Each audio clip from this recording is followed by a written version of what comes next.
Okay, so it's working now. I'm gonna pull up the syllabus kind of thing here. All right, so hopefully, well, not hopefully, whether or not you're aware or not, today is actually the last week of new material for this class. Because it's an A class, the last week, the final exam is supposed to be given during the last week of class.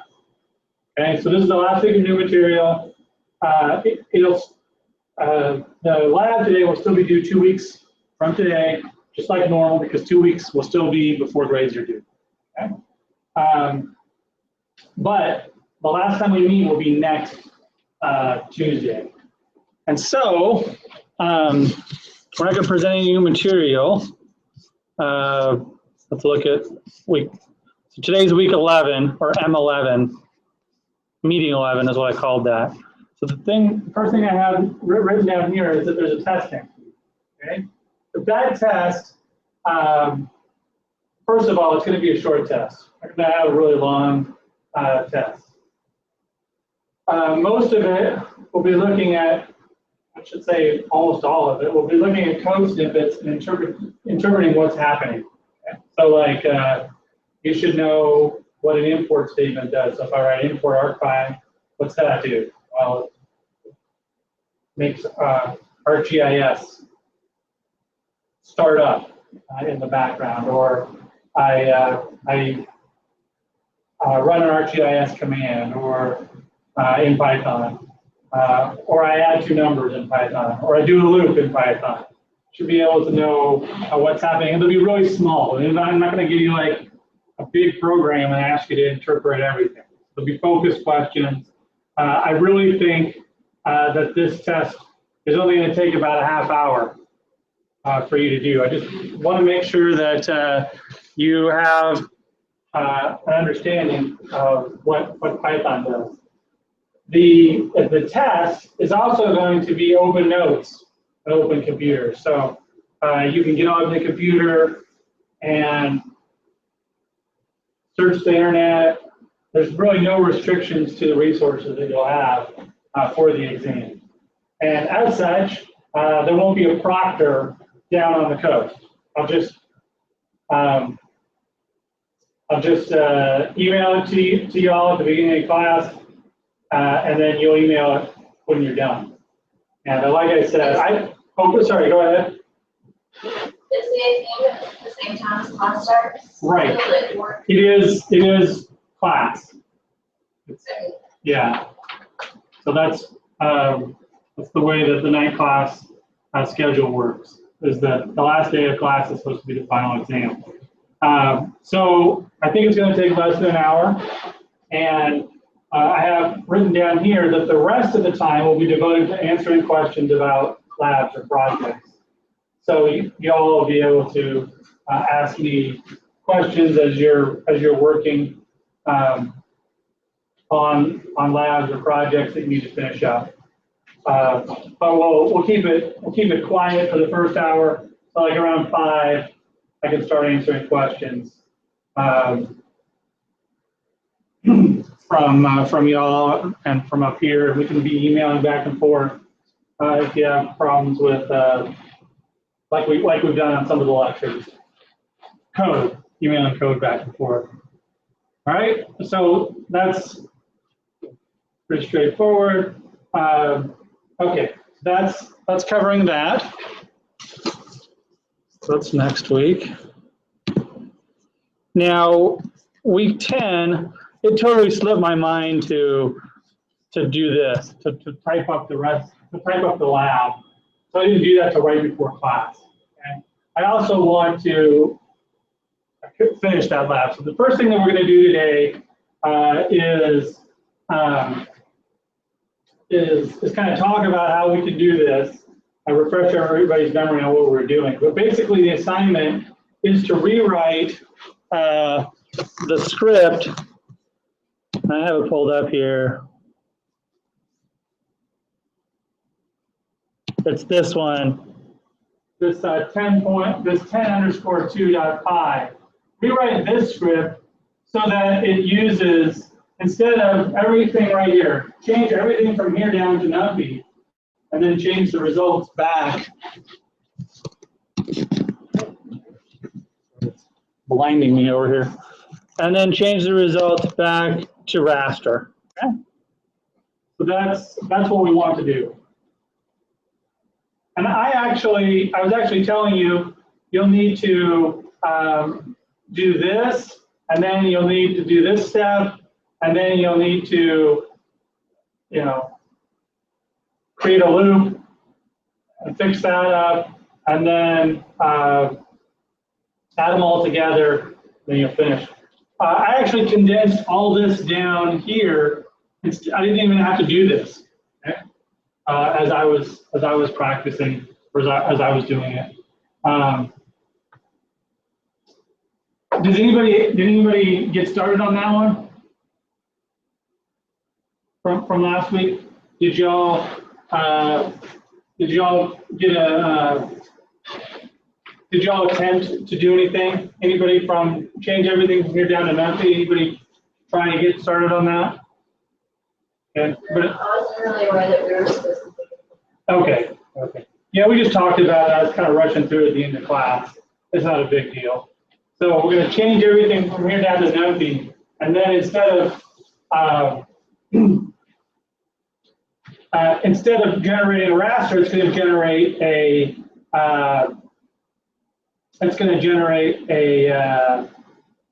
our numpy array, and then we're going to convert that array back. Okay. So how about what we do is get a good start on that, and then we'll move over to what we want to talk about today, which is using other external modules. Okay, so that's what I'm talking about right here. So in this Euclidean distance, there's not a really smooth way to do that inside of numpy. Okay, there is an external module that will do it, but it involves writing quite a few lines of code because we have to take the shapefile. We have to take the input data set, we have to convert it to a shapefile first because it only reads shapefiles, and we have to then convert that shapefile to a raster data set and then do the Euclidean distance on that. So we're going to rely on ArcGIS to do that. Okay? But from then on, we're going to rely on numpy. And the advantages of doing so are numpy doesn't require a spatial license. This line does require a spatial license, so we don't get totally out of having a spatial analysis license. But for other tasks, you could definitely get out, like any simple map algebra operations, you could get out of using numpy. Get out of using spatial analyst. Okay, so that's one. It's probably a pretty big one, but this one has a special tag, so we can't get around it. The second one is speed. Okay. Before we continue here, I'm going to run this, and I added in a new. Sorry about the black edge there. I got to change that. There we go. I did add in. By the way, this is up on 2016 Raver 10.2 is up on GitHub now, so you can download this if you wanted to, because that's where we're going to start from. Or you can pull up the one that you created. Okay, I did add this line of code. Start equals datetime.datetime.now. Okay, we never explained what that does yet, but just reading the. Sorry, I've got to. Got to also type in import datetime. All right, I'm just reading that. What do you think that does? It's a good guess. What's that? Right. So this is the name of variable start. So it records datetime.now is something inside of this module, and it takes the time that it is right now, the hour, minute, second, even the day of year. It records everything that it needs to record a unique moment in time, and records that in a variable called start. So it snaps and says, okay, at the very beginning, what time is it? Then it runs through the code, and when it gets to the bottom of the code, it does the same thing, and then has a subtraction problem, finish minus start. What do you think that does then? If we took the time at the beginning and the time at the end, right, it tells how long it took, and it'll, you know, if it ran for 7 days, it would even tell us it ran for 7 days, 5 hours, 10 minutes, and so many seconds, and it goes all the way out to a millisecond, actually. So if I run this now, we can see how long it's taking. And I don't know if you've noticed, but if you run things as a tool in ArcGIS, it always does this. It reports that. I've ran it a few times here, so you can see that this is telling us how many seconds. This is the previous time that it ran. This time it took 12 seconds to run. I'm not sure why it took an additional second. 12.674. So this would be, it looks like it's actually only going out to the tenths, hundredths, thousandths, the thousandths of a second. So that is a millisecond, thousandths of a second. So I was right, it goes out to a millisecond there, okay? Tenths, hundredths, thousandths of a second. So 12.674 seconds is how long it took that code to run, all right? And what I say the second advantage of was, the second advantage of running this in NumPy is it's going to take less time, and we'll see that when we get to that point. So it's going to run in NumPy and hopefully take less time. Actually, I already tested it, but we'll get there here in a second. Okay. All right. So we're going to change everything from here down. Sorry, did you have a question?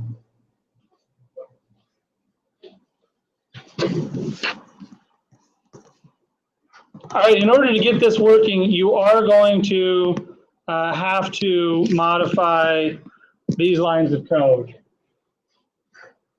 to be your particular location.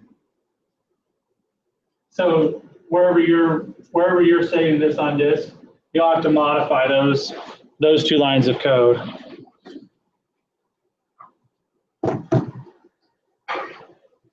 I'm sure my phone is turned down here. I thought my phone was vibrating in my pocket, but it was just my imagination. All right, so let's leave all the rest of that the same. So everything down is going to be turned into NumPy instead of working inside of ArcGIS. So the first thing that we need to do is execute the line of code that turns this grid, so this is a grid, a raster in GIS, the out Euclidean distance, OUT Euclidean distance. First thing we need to do is change that into a NumPy array rather than into a raster. So we'll need to do that conversion. All right, and I think it's called raster to NumPy array. I'm just going to get the syntax here real quick. All right, that's the syntax. Raster to NumPy array, and we'll have to say arc high dot raster to NumPy array. And what's the name of the raster we're going to feed it? I just pointed that out a second ago. This one right here. So we copy that, and then one of the ways I was able to get out of this data, get out of this thing, able to get out of that, is to change this no data to value. So I said no data to value equals 1,000. All right. Now you may be saying, how does that work? Well, if you sit down and think about it for a second, it's not that hard. So what does this line of code do? It creates a data set where a value of 0, it's the distance away from the feature. So if we're talking about roads, if the cell is right on a road, what's the value? There's a cell right on a road. It's the distance from the road. So if the cell is right on a road, the value is 0. Exactly. And if we're 1,000 feet away from a road, or 1,000 meters, what's the value? 1,000. We're 500 feet from a road, the value is 500. It's the center of the cell. How far away is it from the feature? Okay. And so if it's beyond 1,000, that's where we might get into what is it. So if it's beyond 1,000, what is the value, by the way? That's what we want it to be, but it's actually not. So it's beyond 1,000, it's going to be, it's the value no data. So that's what this does right here. It creates a no data value after 1,000. It's been a few weeks since we ran it for the first time. So just keep that in mind. So it's beyond 1,000, it's no data, but we want it to be 0. And so one of the cool things about this function is that it actually allows us to say if it's beyond 1,000, assign it a no data. That's effectively what we're doing, okay? So we can get rid of this line of code. We don't even have to do that line of code, because what that line of code did was after we flipped them, we flipped all the numbers.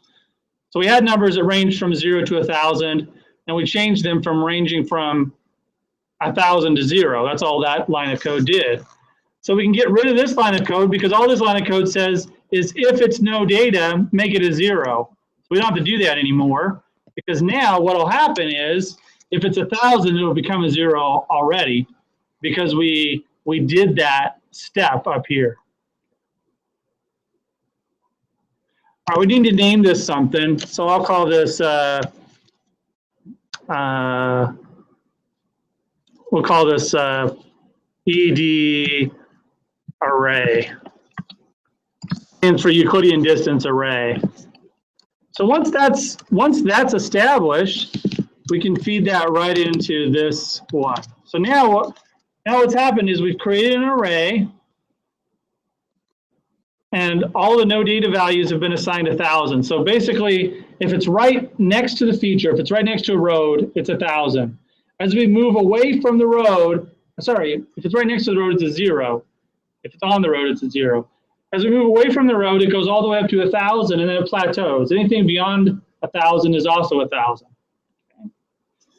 So then the next step is that we reverse those, because what we really want to find out is the risk. So the higher risk is next to the road. So we just reverse the values. Okay, we've gone over that now for a few weeks, what this part's doing. Okay, but now, what data type is risk data set? Risk data set used to be a raster data set. Now what data type is it? It's an array, exactly. And we can use the exact same syntax on this side.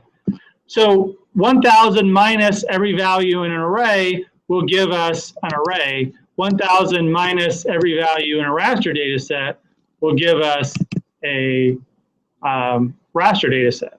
Okay, so we can also get rid of this line, because that just saves the data set, which is nice because now we don't have to create a bunch of temporary data sets. And we can also get rid of this line, because that line just creates this statement here at the bottom. And rather than do any of that, what we can do is do like a traditional adding up inside of a loop, because now these are variables. So we can do something like this. Total, let's say total value or total something, total risk is equal to, well, let's just say total risk. Oh, we don't have to declare variables in Python, so we don't have to say this yet. What we do need to do is, so each time through, we're going to say total risk is equal to total risk plus the risk data set, right? what happens on the very first time through? Let me back up for a second. Would you all agree that if I went like this, what does this do? C equals 0, and I said for x in range 1, 20, 20, print x, c equals c plus x. All right. So what does this do?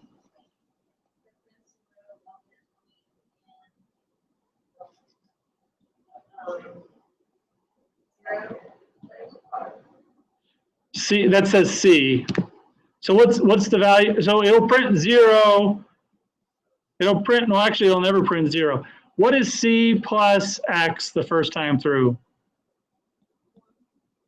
1. Second time through, what would it be? C would be 2. 1 plus 2, second time through it'll be 2. So it'll be 3.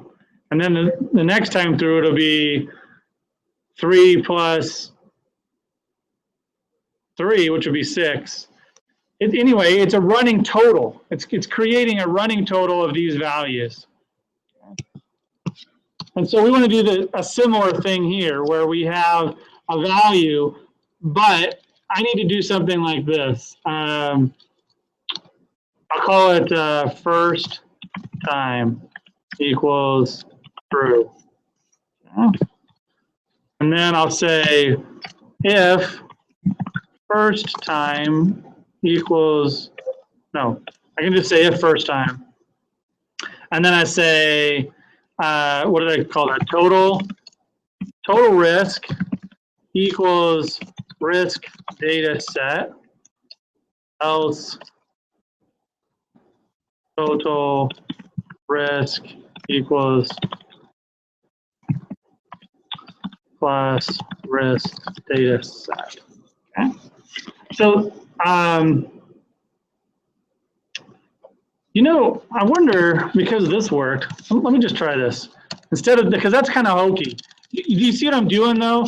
Like what I'm doing here is, I think because total risk is an object, I can't just say this. But maybe I can. Let me see this real quick. Total risk equals 0. So this is the exact same thing I was doing before. Now I'm just going to go like this each time through. So the first time through, total risk will be equal to 0. So 0 plus the risk data set should just equal the risk data set, right? I think, because 1,000 minus the ED array worked. So this should work as well. Okay? So total risk every time through the loop will be adding up all of the values, and once every time through, it'll always be an array of the proper size. Okay? So that's that. Okay? So total risk should be what we want. Let's see if it runs. Oh, I'm going to file, save this as 10 to, or this is going to be 11. I'm going to put this in 11, or no, this is still 10. So let's call this 10 to, no, I already have that. I'll just call it 10 to update. Got an error? Let's see if I get an error, because I might. I'm going to get an error down here because now these things don't equal anything. So I'm going to get rid of this one for a second. So statement is not defined. Yep. So that stuff didn't run anymore. I mean, didn't work anymore because it wasn't there. But my error was down there. Now I'm going to get an error right here.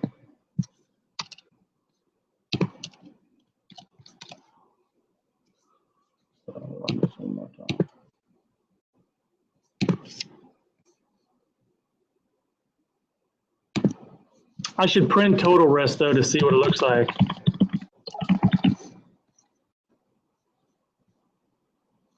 Okay, it ran, but I'm going to print the total risk. And you see that it ran in less time. Now, you know, it's not like whoa, I saved 3 seconds of my life.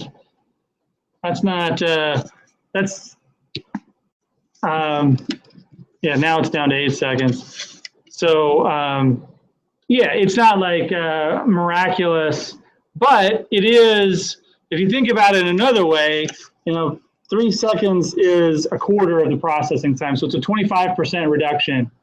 So 25% faster is faster. And if you were processing a humongous data set, like let's say it was 12 hours, 8 hours would make a pretty big difference in the processing time. And that's generally what you'll see is that it works faster to do it in NumPy because there's not the overhead of ArcGIS having to do things. You're loading it right into NumPy, which is executing more optimally than ArcGIS running on top of whatever it's doing.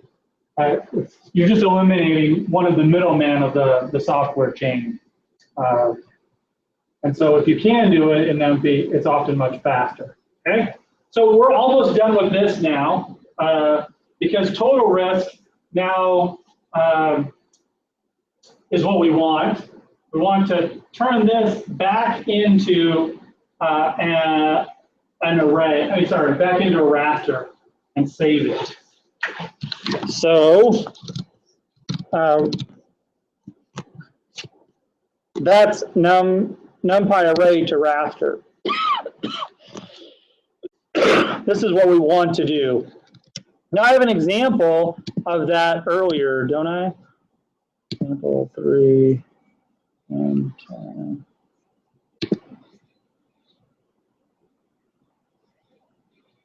Yeah. So we have an example of this here, where up here we converted a raster to an empty array, and here we convert it back. Okay? So one thing that you will need to do is, what I'm trying to say here is that you're gonna finish this up. Okay? So you need to do these 2 lines of code. You need to put these at the bottom here. They can be before or after the start time. Okay, we need something like that. Your outer array. What will your outer array be?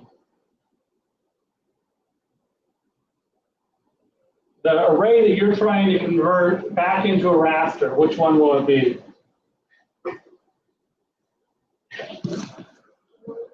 Yes. Okay. So you would put total risk here.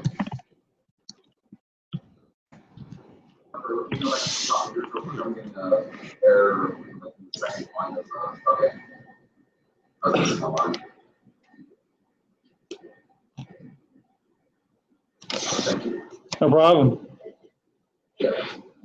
So your total risk. Now, what's your lower left going to be? Well, you're going to have to calculate that, and your cell size. The cell size, you don't have to actually calculate it if you don't want to, because it's listed right here. So you can just put this value in, arcpy.env.cell size, or you can just hardcode 50 in there. But you do need to find out what the lower left is. How would you do that? Well, that's also in this line of code right here. So you'd have to copy this line of code into these 2 lines of code into your area. Actually, you don't need this line of code because that just converts something into a raster. You already have a raster. Where do you have a raster? Copy this over. You create a raster right here, and so you could change this. So instead of in ras, which raster do you need to get the extent from? What's that? The watershed would work, but it's not a raster. So you can pull it directly from this out Euclidean distance one, because that extent is always going to be the same as the. You could just put out Euclidean distance, out Euclidean distance, out Euclidean distance.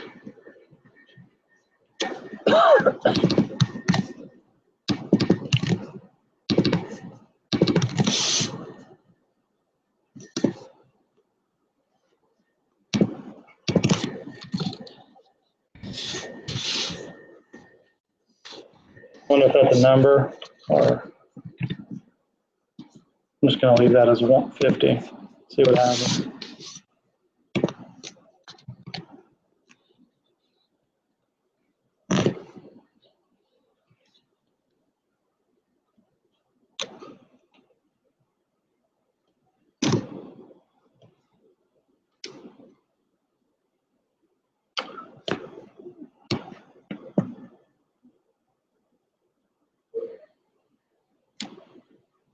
Oh, is that finished?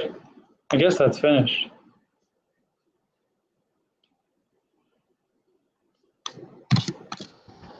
Our catalog. And I saved it to a crazy place. Let's see what it looks like.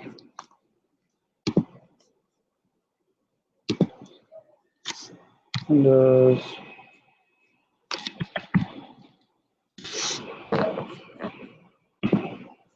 Yeah. C temp.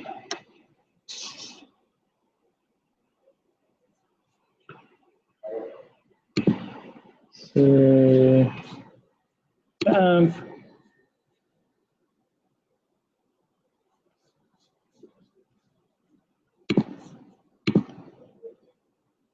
Yep. All right. Yeah, that's what it should look like. Remember, these are our experiments from last week. So if I thought there was a place where it showed, oh, it probably does. Yep. So to see the numbers here are matching up. Those are proper numbers. Like if I hadn't put the lower left, those numbers would be all a lot closer to 0, because the lower left by default would be 0. But now the lower left is this value. And this data set would match up with the inputs if I were to bring them up in our map together. So I guess I finished that off. I didn't mean to. I meant for you to do this part, but I finished that off. So you might want to save it in a better location. But now that does it in NumPy, and it does it about 3 seconds faster. We got rid of a step. We didn't have to do that conditional step, and it works. Now you might be saying, maybe, well, you put this statement after or before the save statement, so you're not measuring that time. Well, I also did it in the old one, if I still have that one open. File, recent files. So here's the original one. And if you notice that I did the date time before the save as well. Okay. So they're apples to apples comparison. If we put them after the save, it would take the exact same amount of time for both, because we saved it while we're doing is saving it. All right. Okay. So that finishes up last week. All right. So let's move on to what I want to talk about this week. Close those both down. Close that down. Push these down. SPA M11. Notice that these sorted differently. I should come up with a different way to do this, but Well, I'm on M11 right now, which is up at the top. Okay, so what we're going to talk about today are the fact that there are many external modules for Python that can be useful to GIS. In the past, I've talked about a lot of these. I tried to squeeze too many of these, but I'll talk about what some of these do, just to help show you that you could utilize some of these in different operations. So here's one called Flask. Right? So Flask isn't installed by default, so you probably won't be able to do this unless Flask has been installed on your computer. But here, I'll go to the website for Flask. So it'll be a hello world. Import Flask. Sorry, Flask Python. All right, so here's a little thing.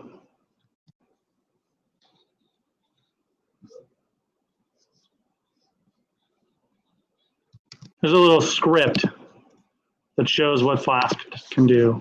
I'm going to create a new file, and I'm going to save this as flask.py. And I'm going to run this guy. Hopefully, I have Flask installed. I was working on my computer. Maybe I'll come back to this.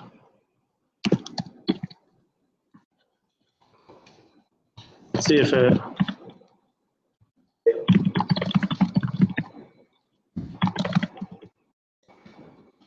Okay.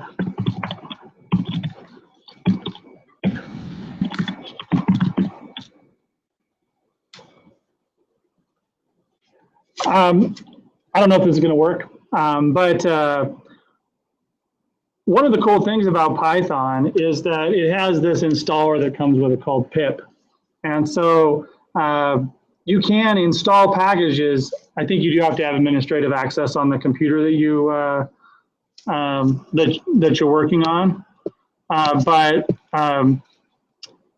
you can use pip to install packages by just typing pip install the name of the package. Let's see if that worked. Python import Flask. Is it Bigelow? Okay, yeah, that worked. Now let's see if it works in here. Might have to restart Python.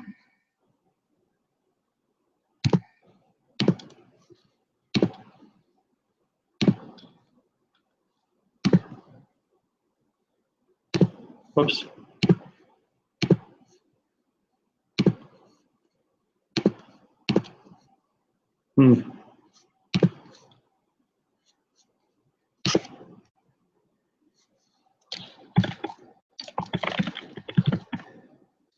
Yeah.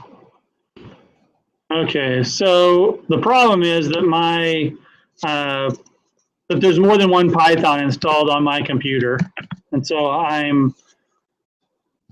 this version isn't the same as the others.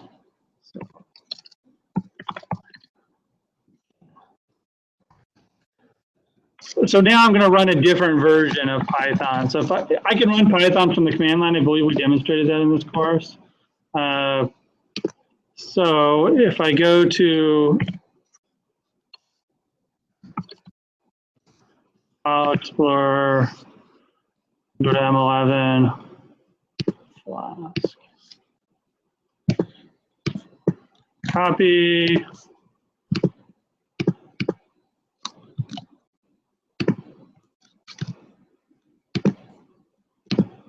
copy.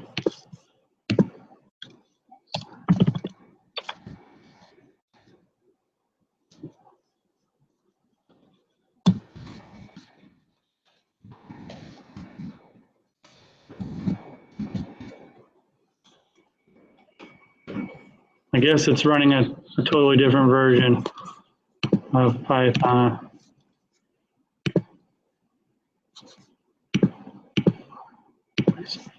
Okay.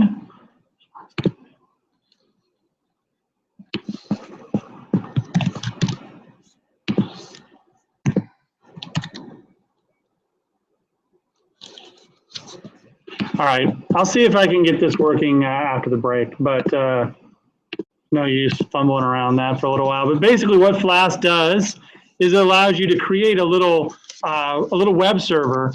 And so what will happen with this code here is that if you run this code and then you go to a web browser and you type in localhost, which is the computer that you're on, it'll actually print hello world onto the screen.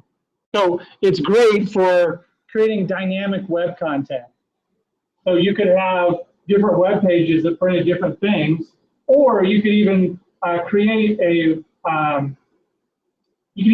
website that ran ArcGIS and provided a small answer. So let's say you have a website called MyGIS / operation ? And then you gave it a latitude and longitude location.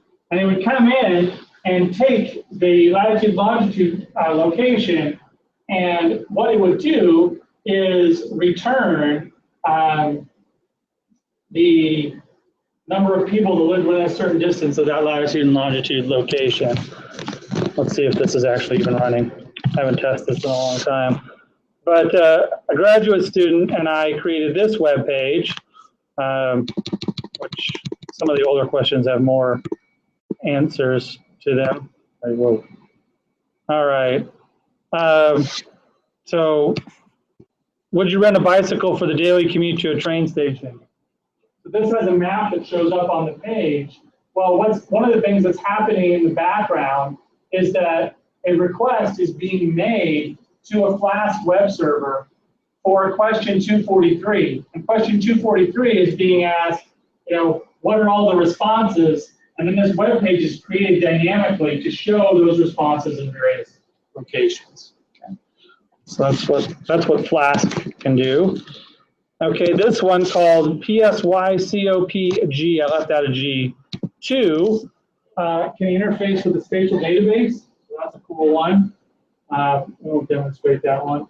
SciPy is actually built on top of NumPy. We discussed NumPy last week for arrays. SciPy does scientific operations.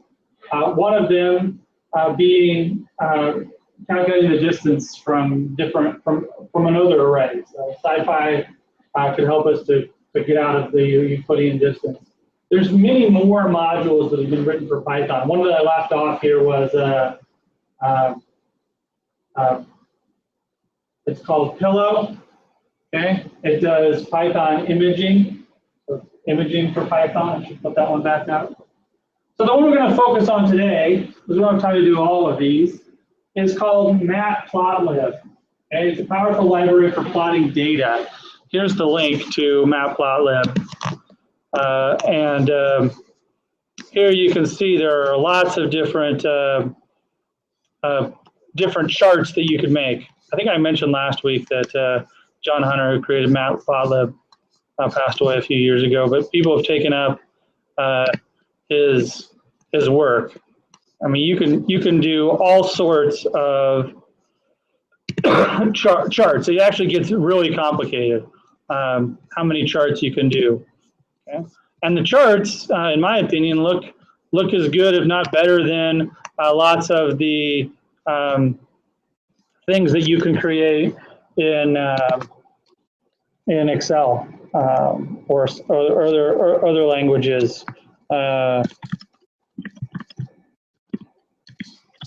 So here is a journal article that we wrote recently. And all the charts, they're pretty simple charts, but all these charts we created in Matplotlib. Okay?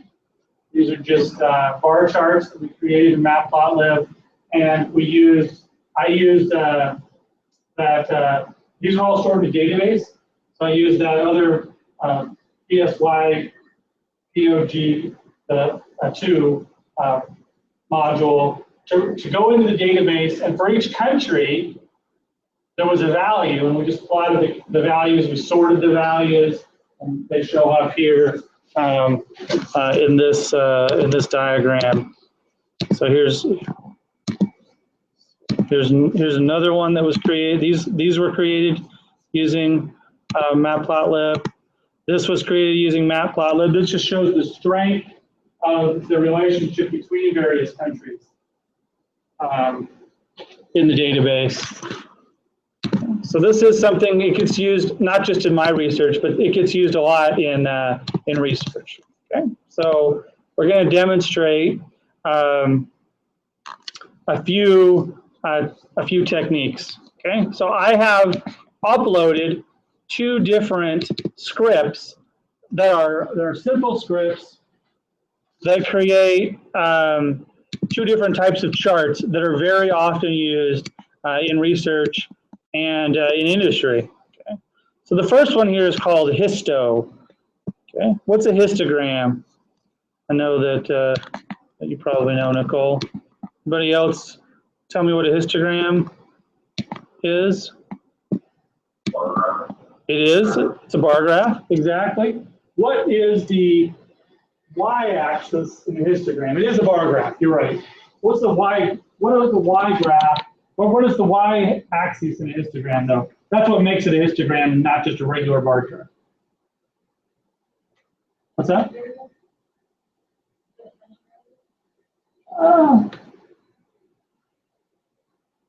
That's not exactly what I'm looking for. The y-axis, this axis here, is the frequency of occurrence, how often something happens in a distribution. Okay? The x-axis is also important in a histogram, and the x-axis is always a regularly spaced interval, okay? Equal interval throughout the, I'm going to run this so that we can actually see a histogram so we can comment on it a little bit better. Okay, so this is a histogram. So the y-axis here is the frequency.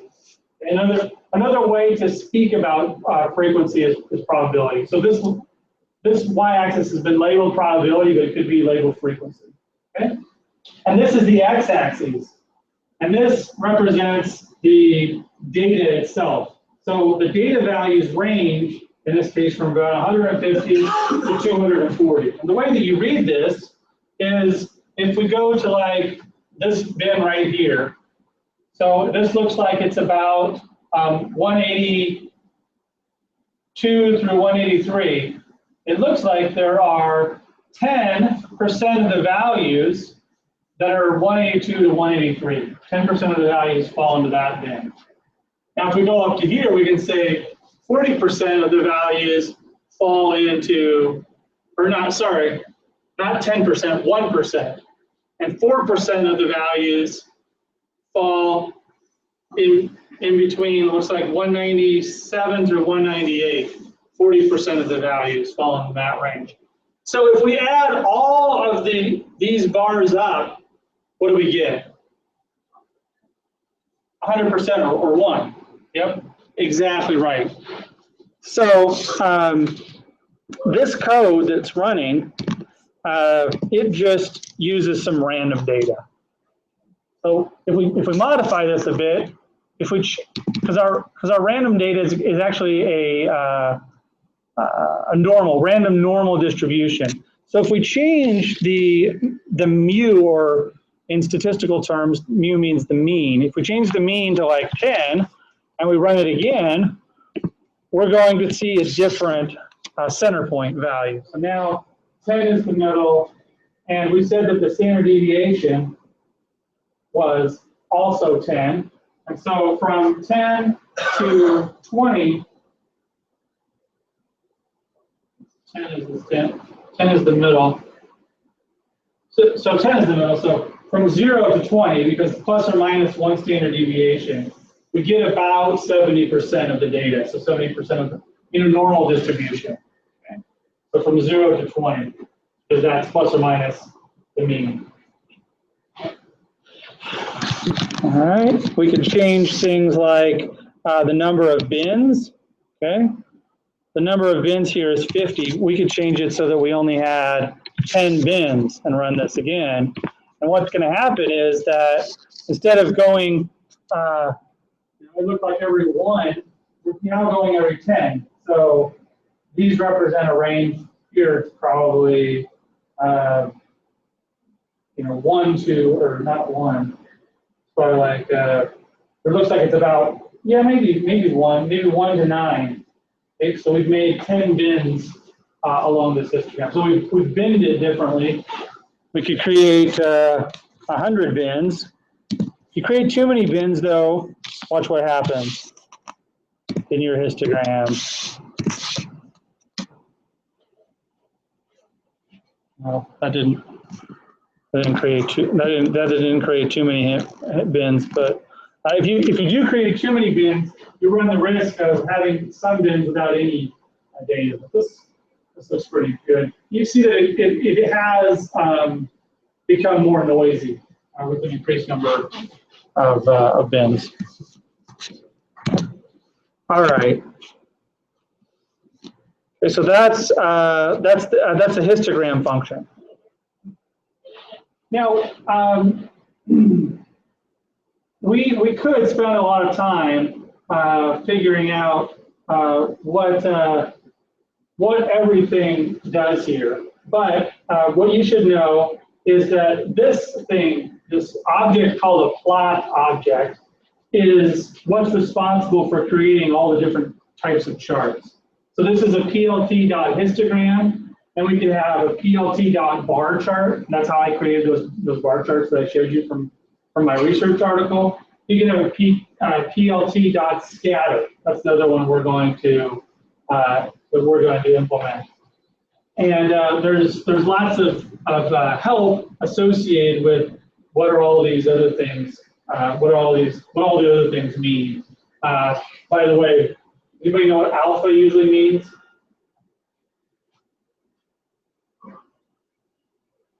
What does face color mean? It's pretty obvious. We ran that a few times. What's that? The color of the bars, exactly. Alpha in all the times in images is the transparency. So that's the transparency. This is the face color. Let's see. I don't know what that means, but we can go to the Matplotlib page. I still have it open. Doesn't look like it. Maybe I closed it.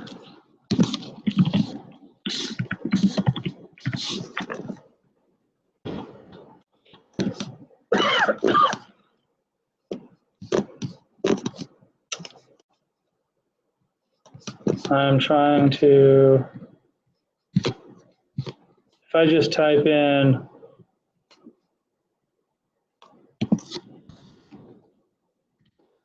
oops, that's not what I meant to say. Histo, it is called, hist.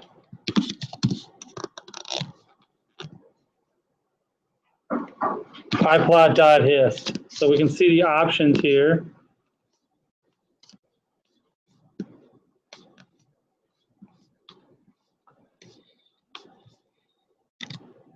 What's this one called? Norm.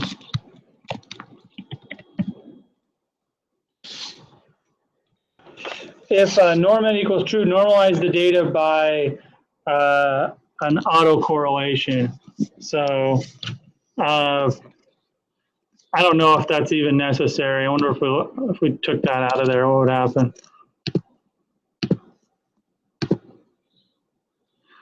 See how it changes. Oh, okay. So look at the y-axis. So normalizing it basically, that makes sense. So now, what do you suppose these are?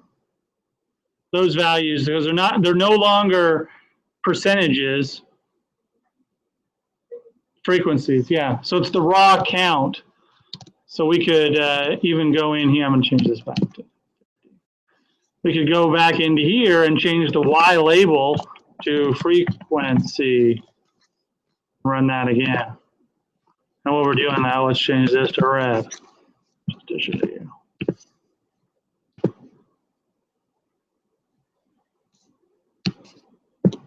So now we have raw frequency values on this side. And why did that jump when I increased the number of bins? Well, simply because when I decreased the number of bins, because with the bins being wider, they're going to capture more data. So that's creating a histogram. Let's see.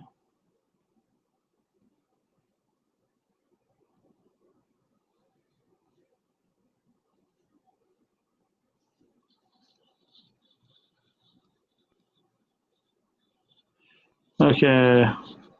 Yep. And this is something I had to put in. But if I take that off, watch what happens. So, well, it didn't really affect it, but the Y label can be tweaked. I mean, we can't get too close. So there's all sorts of commands to move things around, and this is just moving the whole thing over 0.15 units. All right. Okay. So that's histograms, and then there's another one called scatter that I included in today's lab. And scatter creates a scatter plot. A scatter plot normally looks something like, I gotta close all these out. It actually doesn't like it. If you forget to close your things before you run another one, it'll make all these nasty messages. So sorry about that. But you'll probably experience it too. So remember to close. It doesn't really do anything horrible, but remember to close up your temporary plot that gets created. Okay. So I'm going to go in here and scatter plot. So a scatter plot looks like this. And a scatter plot is maybe something like what you were thinking of before. You've got a dependent variable, a dependent variable and a dependent variable on the y-axis, and an independent variable on the x-axis. And another way to say that is your predictor variable and your response variable. So here we've got eruption time and the time between eruptions. So Old Faithful does have a pretty good correlation between the time of an eruption and the time till the next eruption. So the pressure is very constant, is what that's saying, because that's close to a one-to-one relationship. Okay. Look at another relationship here. This one says study time, quiz grade. I don't know if that's a real one. Here's a negative correlation where we've got, something in Italian.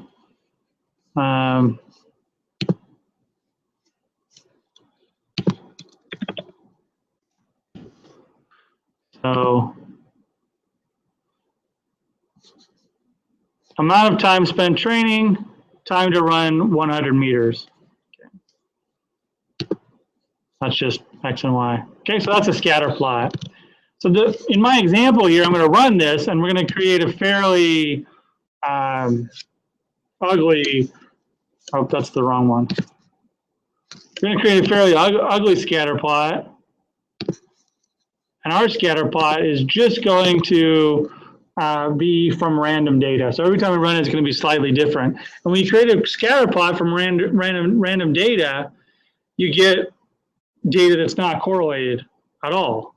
It's not related, and so you get data that looks like this. These are the individual points.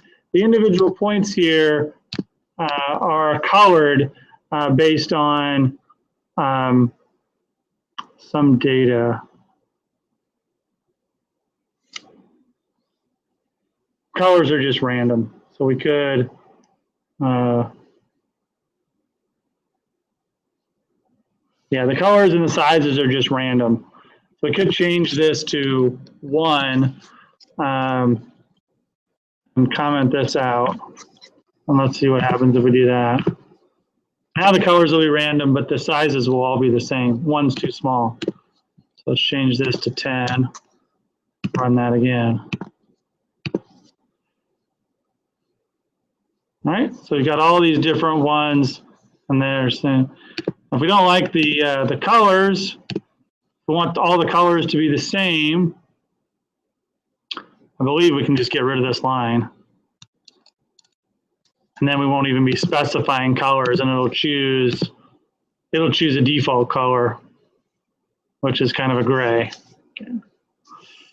All right. The line represents the line of best fit, by the way.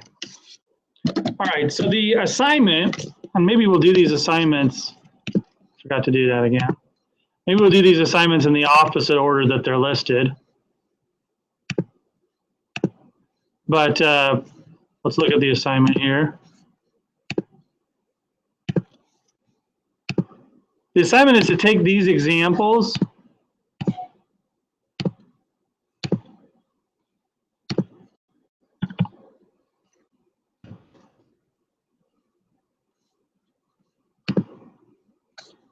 So I'm going to take these examples and implement them. The two things that I want you to do is to create a histogram that create a script that makes a histogram of any one of the statistics you generated from the vector lab.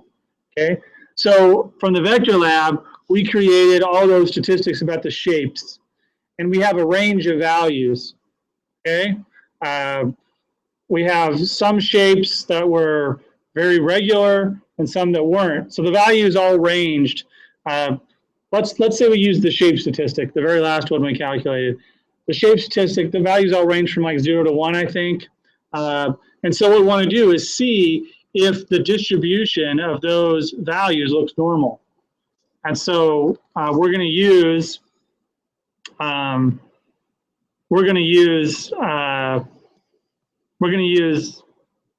do you call it? Matplotlib to create a histogram and see if those values look normal, if they're normally distributed, or if cities tend to be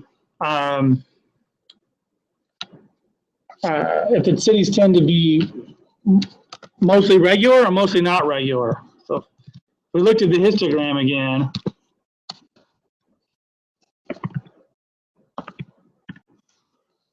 So here's a histogram, and our values are going to range from like 0 to 1, 1 being more compact, 0 being less compact. I'm pretty sure that's the way it went. We'll look at it in a second. But if 0 was not compact and 1 was very compact, and we had a peak up here by 1, what does that mean? Most of the cities are compact. If we have a peak down here, most of the cities are, sprawling. If we have a peak right in the middle, kind of like the histogram that I already created in that script, what does that mean? If most of the cities are somewhere in the middle, and if we have a few that are, sprawling and a few that are very compact, and we could say that distribution is normal. When it's normal, that means that we have a cluster around the central value and tails going out in either direction. Okay. All right, so that's one thing we want to do. The other thing that we want to do is to make a scatter plot of any two of the Gulf of Mexico data sets from meeting 10. So if we go back to week 10, which we didn't end up using this data in week 10 because it was printing it wasn't very exciting. If we go back to week 10, though, we do still have this data set that we can play with. So let's do that one first, the scatter plot one first. So I'm going to take this scatter plot, a file, and I'm going to save this as, I'll call it 2016 Raber George, actually I'm just going to leave out George, 11, 2, because this will be the second script. 11.2.py. Right, and we're going to modify this script so that it, instead of using these randomly generated X and Y values, it's going to use X and Y values from a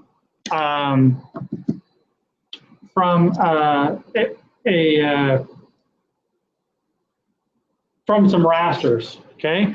And so in order to get our, what data type are X and Y? Do y'all know at this point? This is NumPy. So this is a method for creating what? An array, right? So these are arrays. If I actually type in type of X and run this, it will tell me.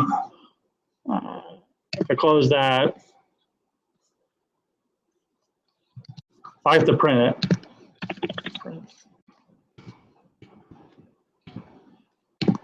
By the way, are those samples running on everybody's computer? Like, do you guys get this when you run it, or something like it? The circles are weighted. Right. So you're just running the raw example, which is fine. The raw example. Are the circles all the same size and all the same color? Okay. Yeah. So you're just running the raw example. So what I did was down here, I got rid of the thing that says C equals colors. And I changed area to 10 up here instead of having it.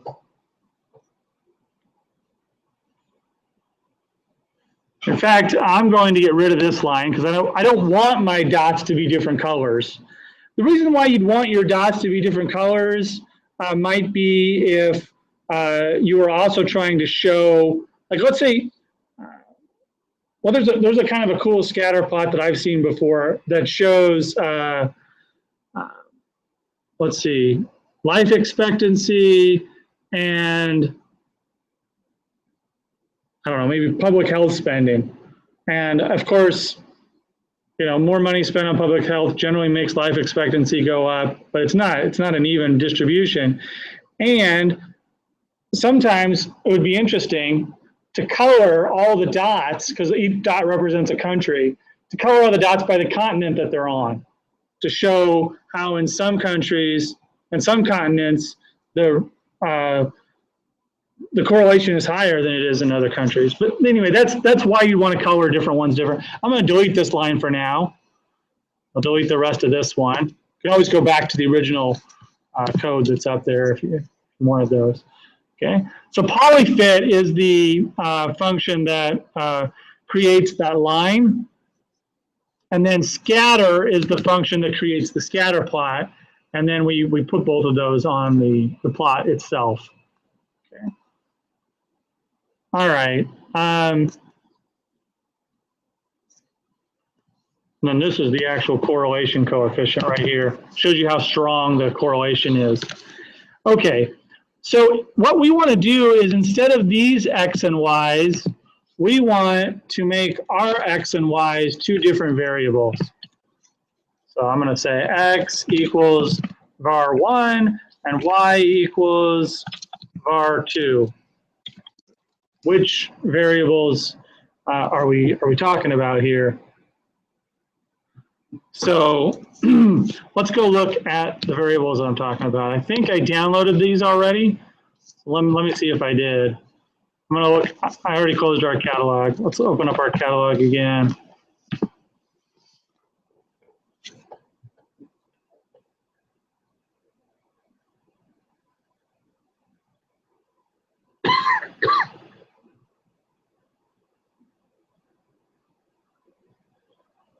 All right.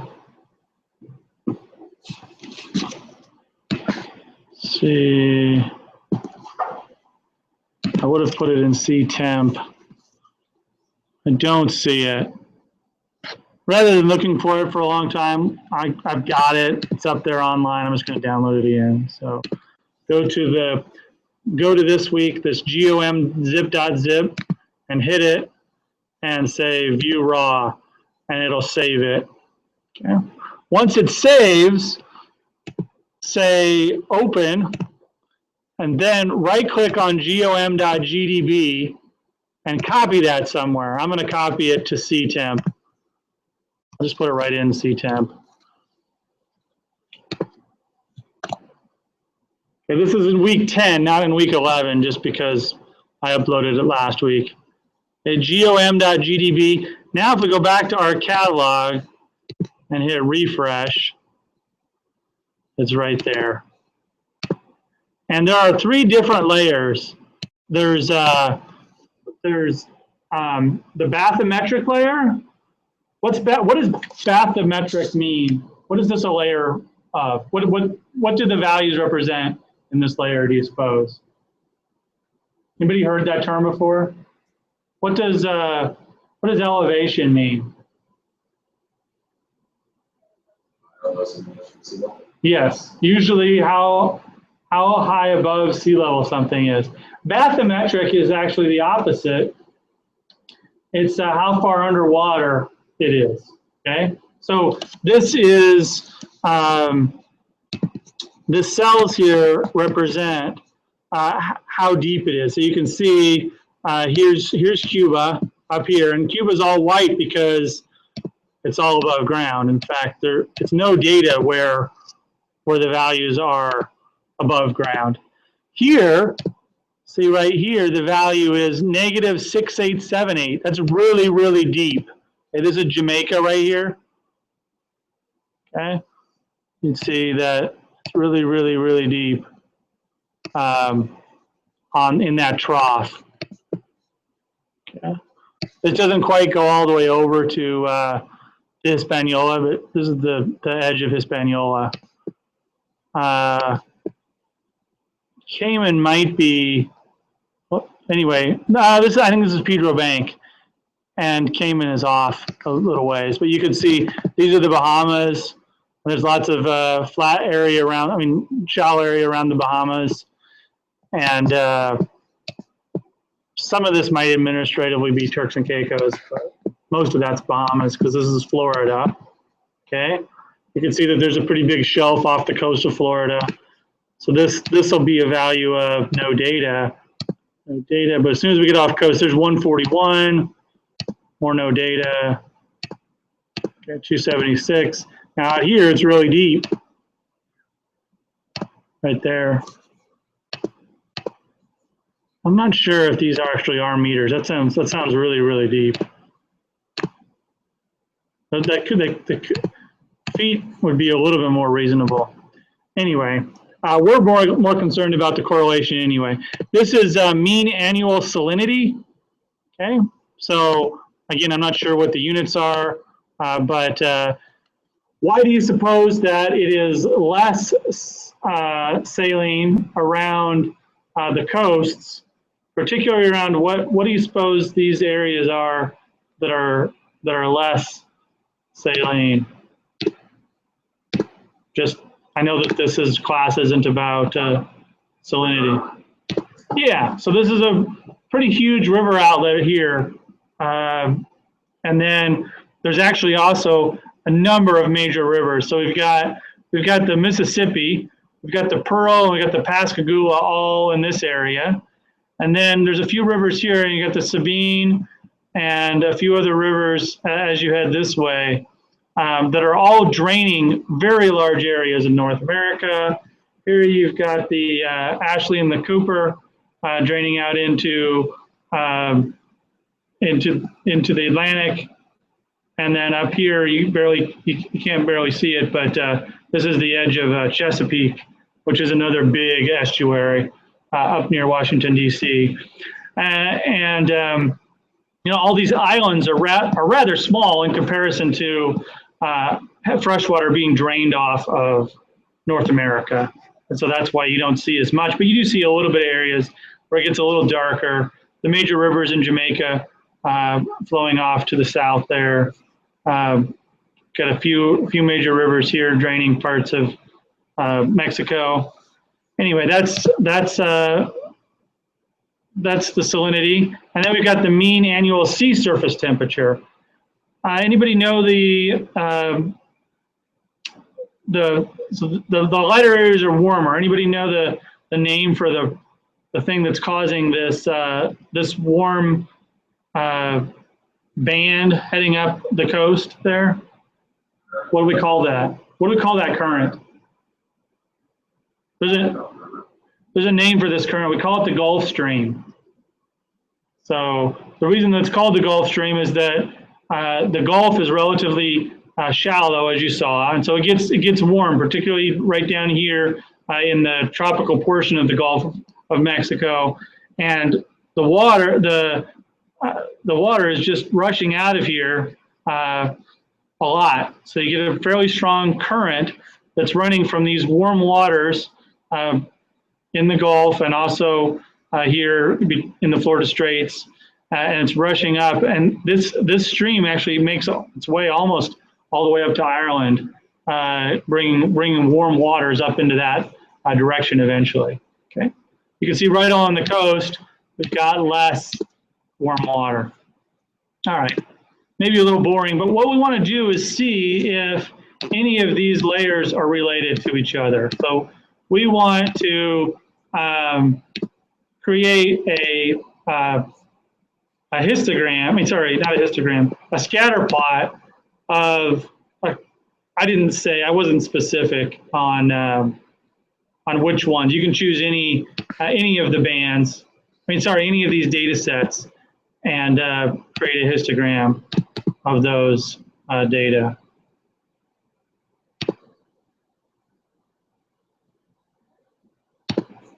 So I was just looking at the cell size. It looks like it's 1,000 by 1,000. So it's a pretty big cell size. 1,000, 1,000. I think it's 1,000 meters by 1,000 meters. So kilometer square. Okay.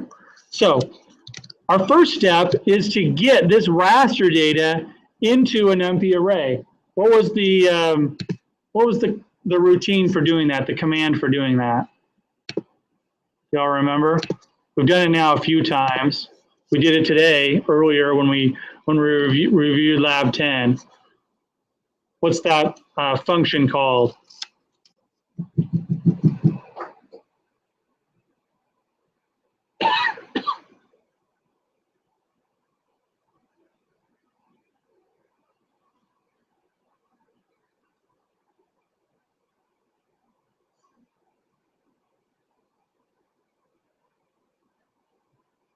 The function for converting a raster to an NumPy array.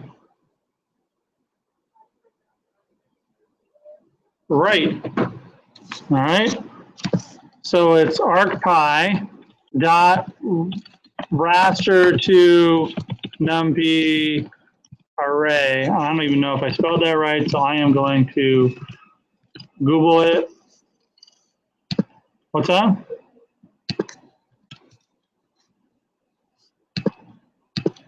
Oh, it's capitalized. That's what you're saying?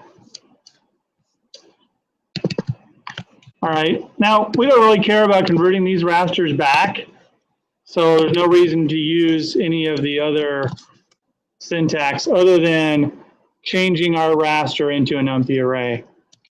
So we need to give it a raster right here. I'm pretty sure it'll just take a string. I'm pretty sure it'll accept that. But we need to assign it to something. So we could say, let's just do the first two variables. So the first variable was, what was it called? Bathy equals bat, okay? All right, now, are we missing something? Do we have to import anything new now that we've added this line of code?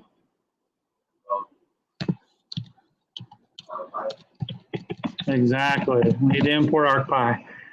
Now we don't need to import Spatial Analyst yet. Okay, this will run without a Spatial Analyst license, and we probably don't even need to actually run that. So let's look at where this data is stored on disk. So we want to get the Bathy data, and I'm going to copy that into, I'm going to say R, and I've copied the bathymetric data set into there. I'm going to see if this works. I don't know that this will work. I'm going to get an error down here because it's this isn't, actually, it might not even run unless I delete that. Okay, I'm gonna run this and make sure it works. I'm gonna see where the error pops up. But it is gonna create an error. Okay, var1 is not defined, great. So it made it past this point. It created the bathy data set. That's good. All right, now I want to do the same thing with, let's do the sea surface temperature, okay? I want to do the same thing with the sea surface temperature. So how would I do that? I could take this line of code and say, I'll just call this SST. What's it saying?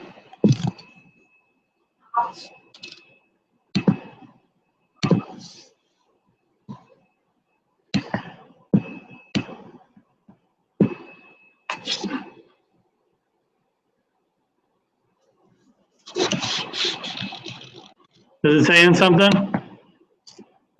What's your error message say? Oh, let me do it. I'll just look at it like that. Okay.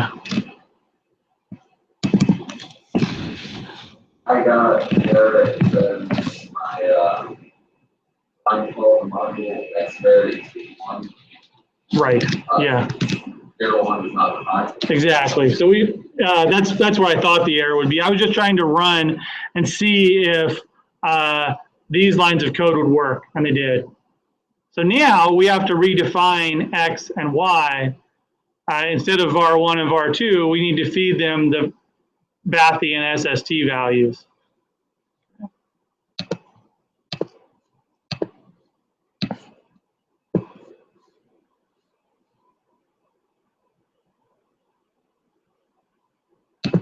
All right, so now I ran it and I get a different error. Expected one-dimensional vector for x. Now what type, how many dimensions do the bathy and SST values, how many dimensions do those have? If I take a raster and I convert it to an array, how many dimensions does that array have? Exactly.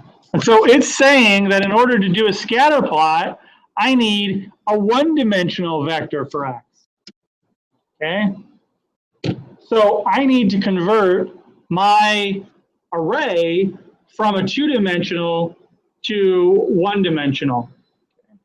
Now, we did do an example of going the other direction before, but I don't know if you remember it. So we have this numpy array resize.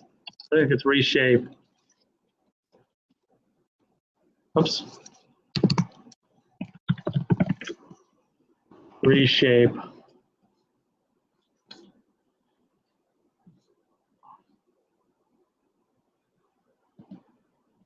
Yep. So reshape will take an array and it will change the shape of an array.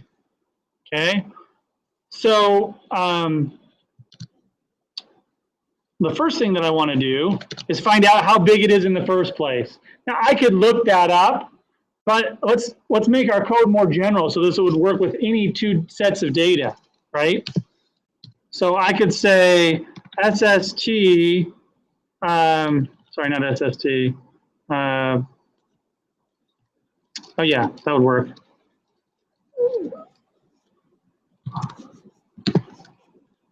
How do I get the current size of an array? Well, that was also something we did. Size, ND array size,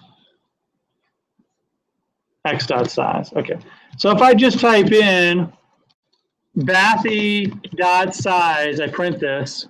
Still going to fail at that other place. I just want to see if this will work and what data type it's going to give me.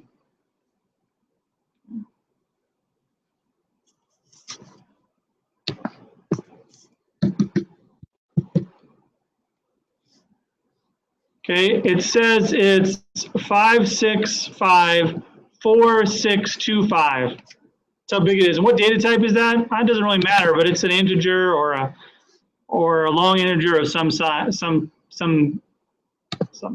So what I can do is just say bathy.reshape and then feed it the bathy.size.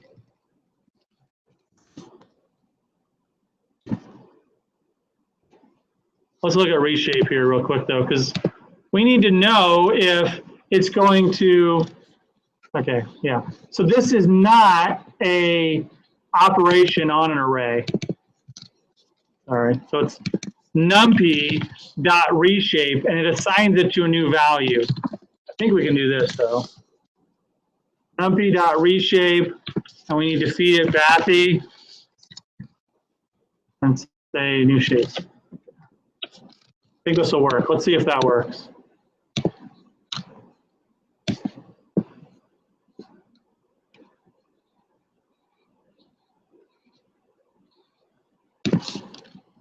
Oh.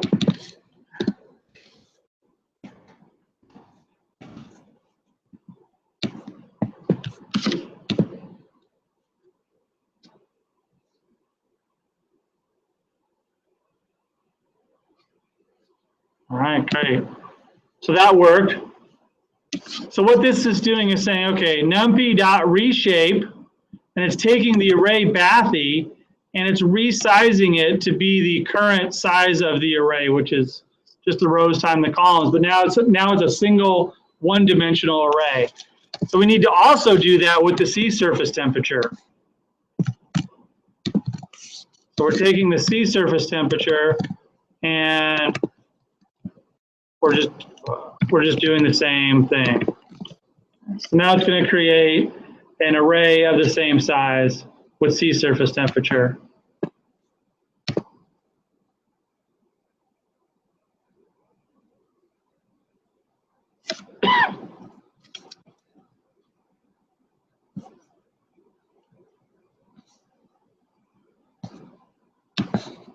Still a lot of data. I'm going to go back here so you can catch up on your typing. I'm going to go ahead and delete these two lines now.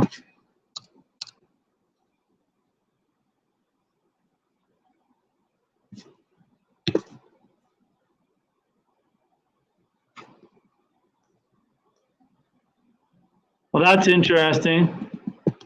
That doesn't look right. So what's this telling us here? This is just a line, and we have a dot here, a dot there, a dot there, and a dot there. That's weird. So you have a dot at 0, -2. Got 4 dots. And a line that goes like that.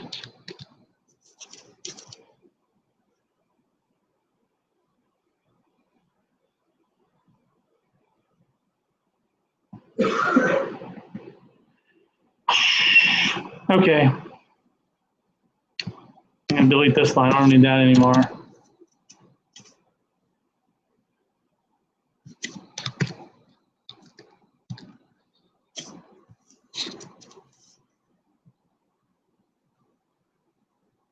Where does this n get used? N is equal to 50. Do you see that anywhere? I don't even see that being used anywhere else. I'm going to delete that.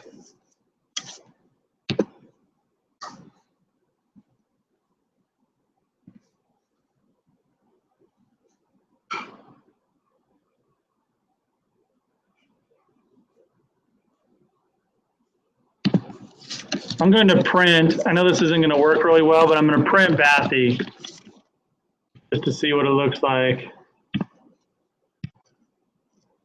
When you print a large array, it usually doesn't print, it only prints part of it. Let's see what it does. So here it's printing -4. So this is the bathy in the very corner, the very lower left corner. This is the bathy in the upper right-hand corner. So if we look at that, This is the bathy down here, and this is the bathy up here for those values, or bathy.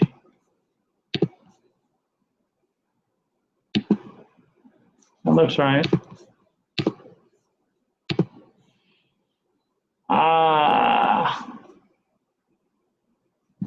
I wonder if the issue here is the fact that our data is look at our data here. Our data has a very large area of no data values. See that? Very large area of no data values.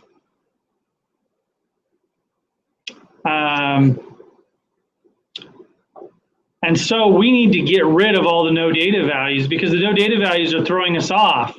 Because what happens if two of the data sets have no data values in the same area? How does that affect the correlation? How, like, what? Maybe we probably didn't understand. We probably didn't explain correlation well enough in this class because this class isn't about statistics. But the more the values are similar between the two data sets, the higher the degree of correlation. So we're literally getting thousands and thousands of pixels that are no data in both data sets. And so that's why the correlation appears so high. That's why this correlation appears so high. Does this run the way it is for y'all on the coast? Yes, I got the same little number 4 and the same little figure. Awesome. So what we need to do is take these arrays and throw out the values that are that we don't need.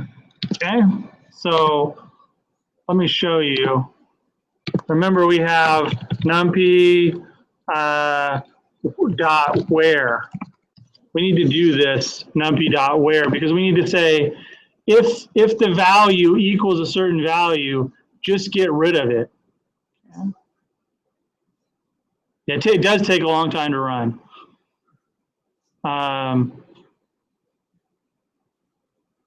Okay.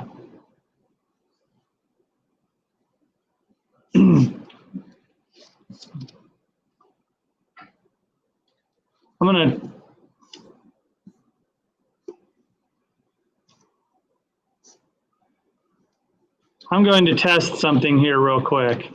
So let's make let's make a new script.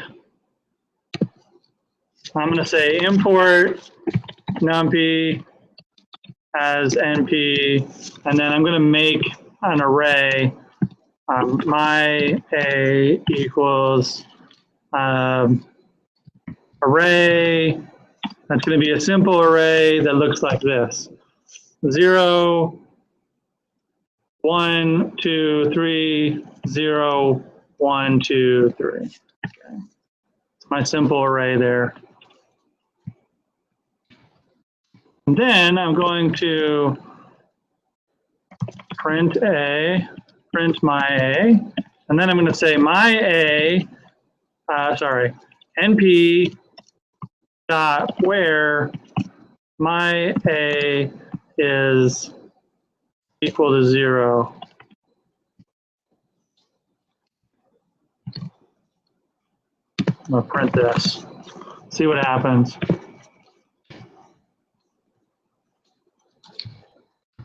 Array test.py.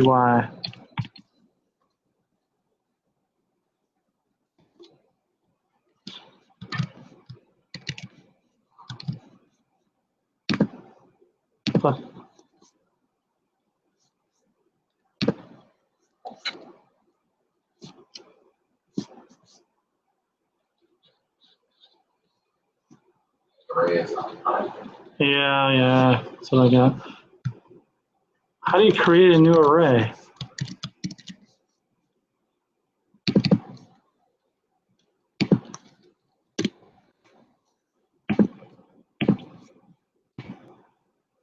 Okay, that works.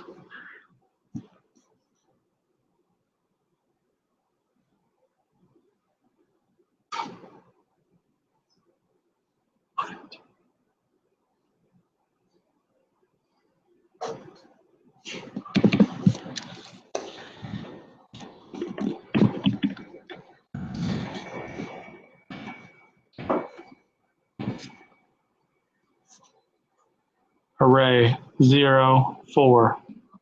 Okay. Yep. Okay, so anybody want to take a guess? So look at this thing. This is going to go 0, 1, 2, 3, 0, 1, 2, 3. Then I said np dot where my a equals 0, and the result I got was 0, 4. That's the result I got. What do those two numbers mean? Anybody look at those two numbers? Watch what happens if I do this. Comma 0. Okay, look at what happened now. Now it says 0, 4, 8. What does it look like those numbers mean in that new array?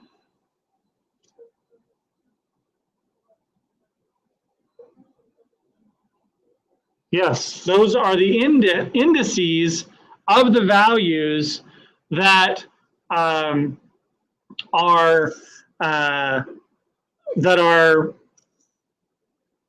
the values that equal 0. Okay, now watch this. If I take my original array and say my A, B, watch what happens. Now I just get the zeros because I've said, okay, I want only those values in A that are the indices in B.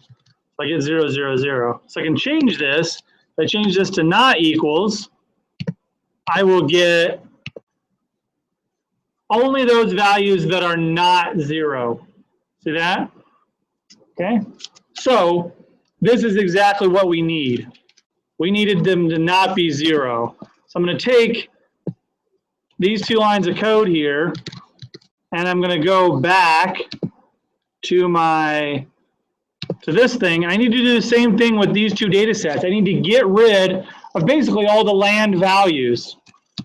And so now, if I take np.where, but instead of using my array, I use bathy, and I say, okay, I want to take just the bathy values.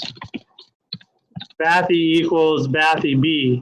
So now my new bathy data set will be only those values that are not 0, because by default it converts no data to 0.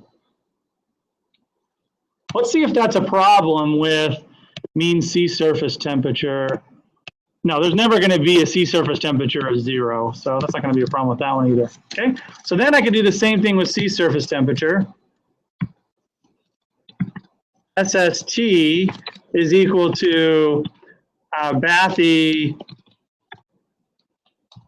or SST B. Okay, now you may be saying, why didn't you ask the SST where it was 0?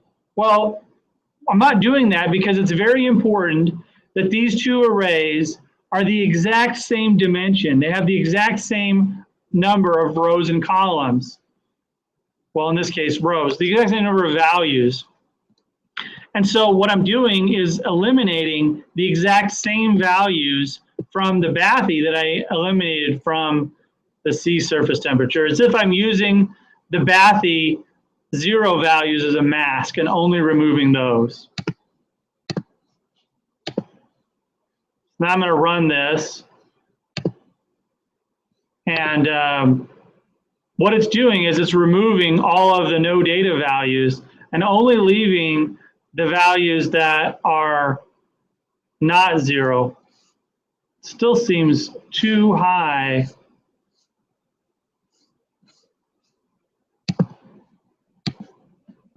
In terms of allocating too many blocks. I'm going to print, we may be, the reason why I didn't use this data set last week is because I thought it was too big, and we may be using a data set that's too big again. If we are, then what I'm going to do is make it smaller.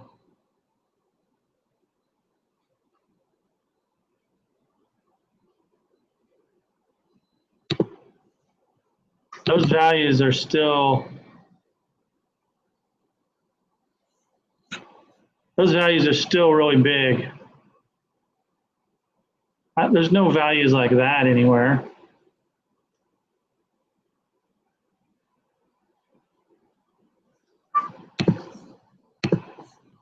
Hold on.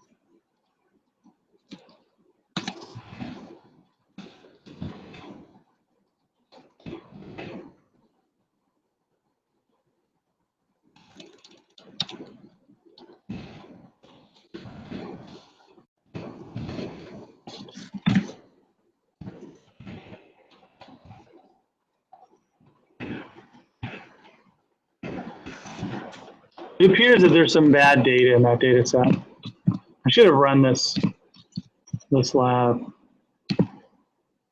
beforehand, but it appears that there's some very negative numbers in that.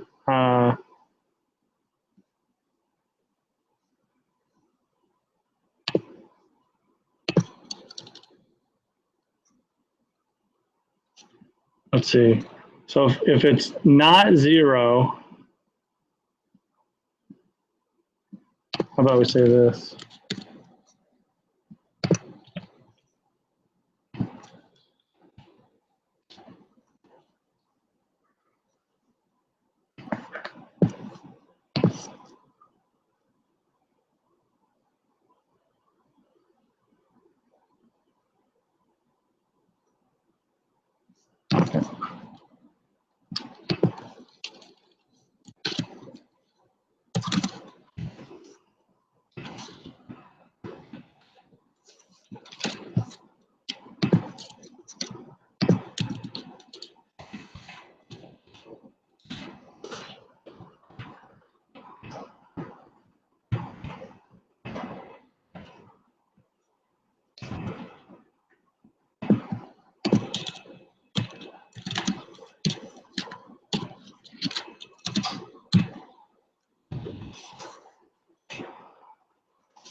Trying to do that in one statement, but I guess I was confusing something. Oh, you know what? It was this. First time I did that. Okay.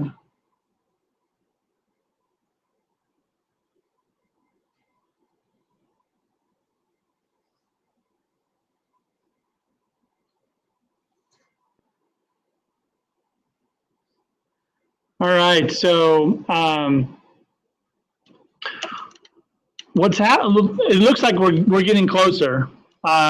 We've got a bunch of data up here, and we still got all this negative data down here. Now these values here look like they're ranging from, I bet you these are the bathymetric values, because they range from 0 to 4,000 now. They cut out everything that was less than 4,000. But it looks like we have some errant sea surface temperature values. Some bad sea surface temperature values. So we need to cut those out. So I'm going to print the sea surface temperature from, and should have cleaned this data up better, because it's basically not, it's basically got some issues in the data. See these values of -247. Those are not no data values, but they are values that are throwing off the result.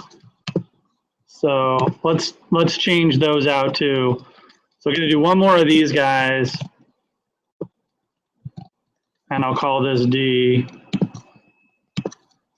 D, where SST is greater than 0, and then we'll say D.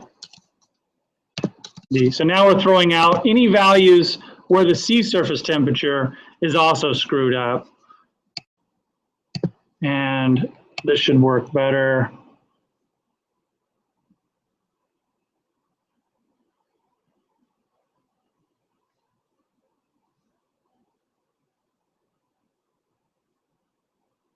There we go.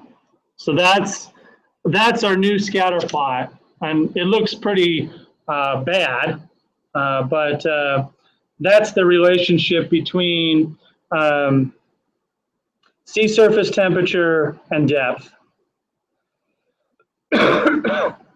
So in general, the depth, as you get to a deeper and deeper portion, you get depth is 0. So right around here, this must be cooler. We get cooler temperatures. We have this is hot, or this is hot and cold, and this is deep and not deep. So areas, we don't have a whole lot of area that is not that deep. Most of our area is fairly deep, and here we have a big range of values in the not so deep areas. Can you go back to the code real quick? Yep. And change that to 5,000.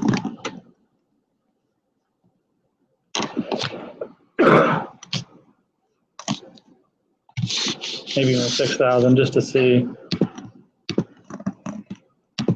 I'll leave the code up.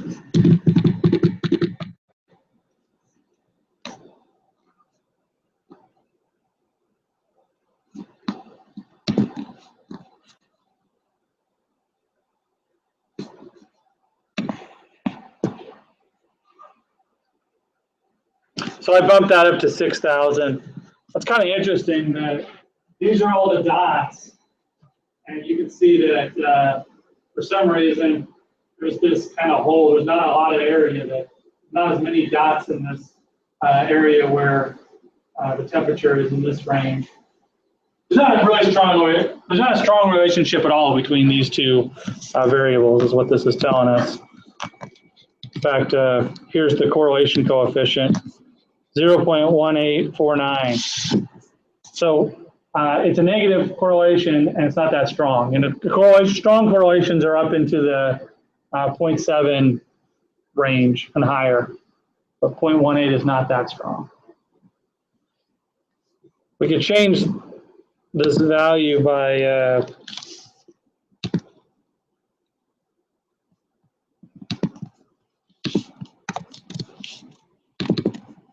see if salinity is any different, but I doubt it will be.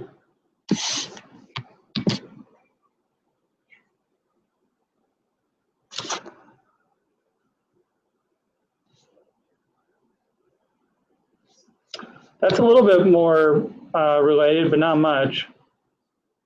Okay, so here is salinity in depth.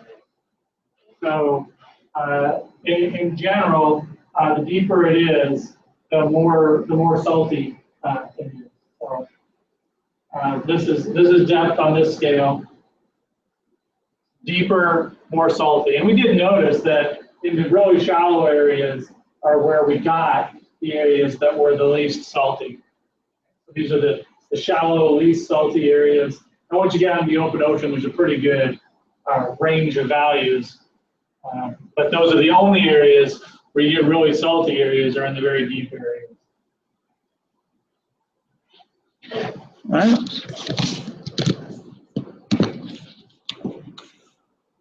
Okay, so that's the histogram there.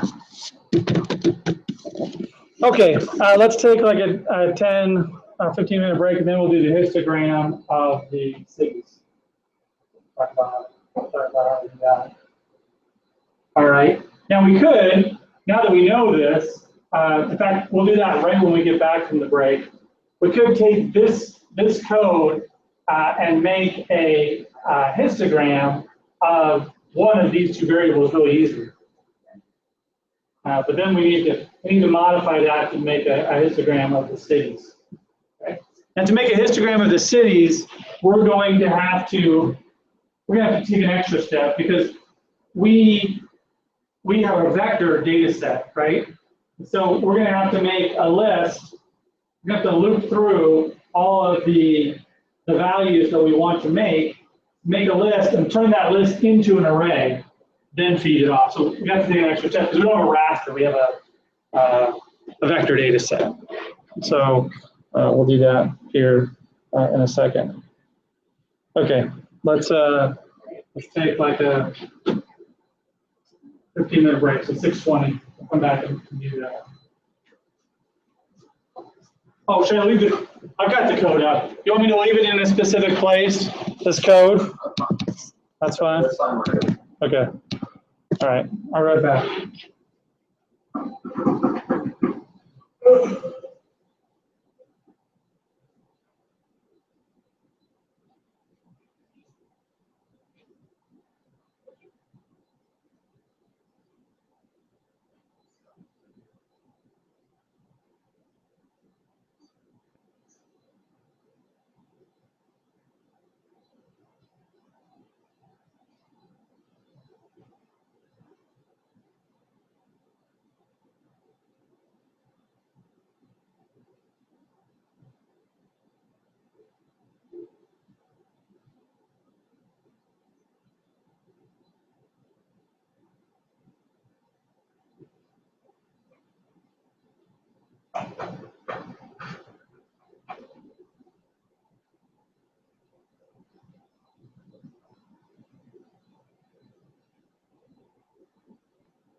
get out of it, whatever.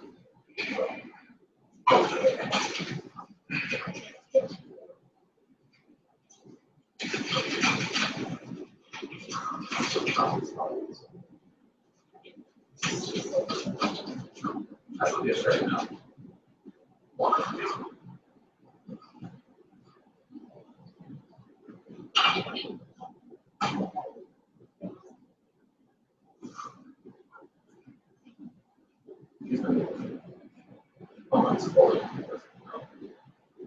Check.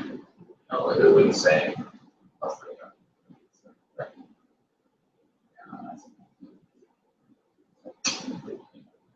Wait.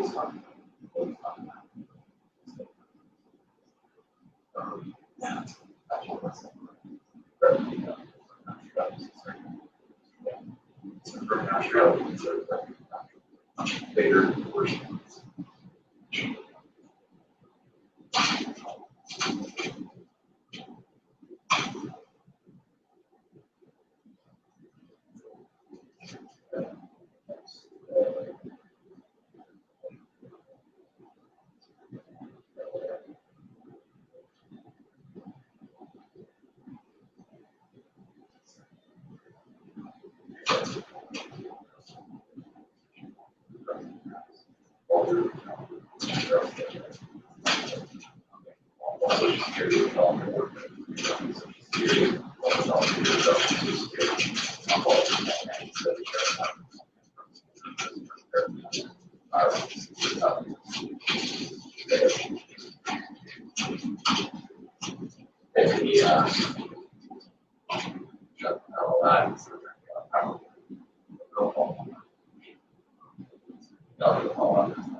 Say no.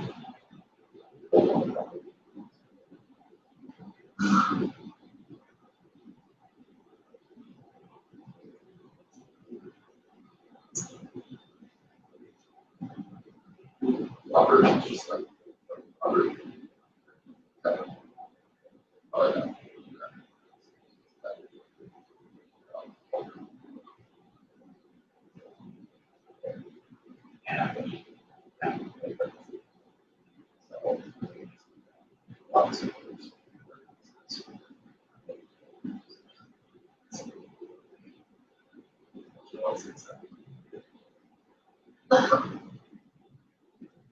Now, to be better, that's real.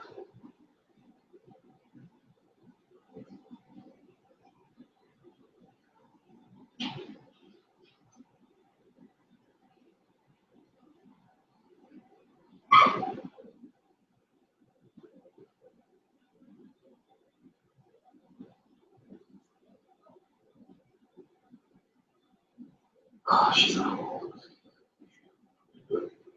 I remember her sister. I was going to be my ball down the ocean. Tom's dad and all her mom's like very tall. I don't know how to structure that. Show your mom.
All right, so I'm back.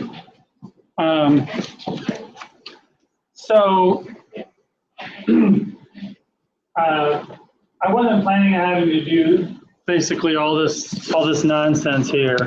It's because of the data set. The data set contained a bunch of improper values, and I used a different data set this year than I had in previous years. So it was the first go around. I'll groom this data set better next time. Basically, all we're doing here is eliminating those values that are improper. Some of them are new data values. The zeros are anything that's zero is no data. But I don't understand why there's these large negative values in the data. So that's what we're doing here, is eliminating those large negative values. Besides that, the other thing is the correlations aren't that strong or interesting. So I'll probably just get a different new data set. The data set that I used last time was from a previous lab that we skipped this year. So that's why I didn't use it. All right. So that works. This works pretty well. Other than those problems, it creates a scatter plot. It still creates a scatter plot, and you can still see that it's scattering. All right, so the next thing that we're going to do is try to create a histogram of some data. So what I want to do is open up the histogram example. This is the histogram example. I'm going to run this, just to refresh our memory as to what it does. So what we want to do now is, instead of having the x-axis be created from this random data, we want to actually feed it some real data. And that appears right here. This x is an array, just like that other x was an array. And so this x value needs to be our new data set. So we will actually need to calculate the mu and the sigma, the standard deviation and the mean, but we won't have to do that like we did at the beginning. There are array methods for calculating the mean and the standard deviation of a set of data. And so we'll need to calculate this value and this value ourselves, and we'll need to calculate x, which is an array, from a set of data. So the first thing that I want to do is just save this as histo example 1. And the first thing I'm going to do is take let's take the bathymetric data and create a histogram of that data. So I'm going to go over to this data set and just copy in this part. I'll show you here. I copied these two lines. So I imported ArcPy, and then now I'm getting the bathymetric data set. And I'm turning the bathymetric data set into an array. Now I still have to do this line of code. Okay, so I'm going to copy that over too. That's going to take the bathymetric data set and reshape it, because when we're plotting this data, it really doesn't matter what the x and the y axes are. We just want all the values. Okay, so I need to reshape it to a one-dimensional array, and I also still need to do both of these two lines of code here. Except for I don't need the sea surface stuff because I'm just doing the bathy stuff. So this is going to get rid of those bad bathy values again. Okay. And then finally, when that's all said and done, I can comment out this x, and I can just say x is equal to bathy. So now my x-axis will be equal to the bathymetric value, the bathymetric data set.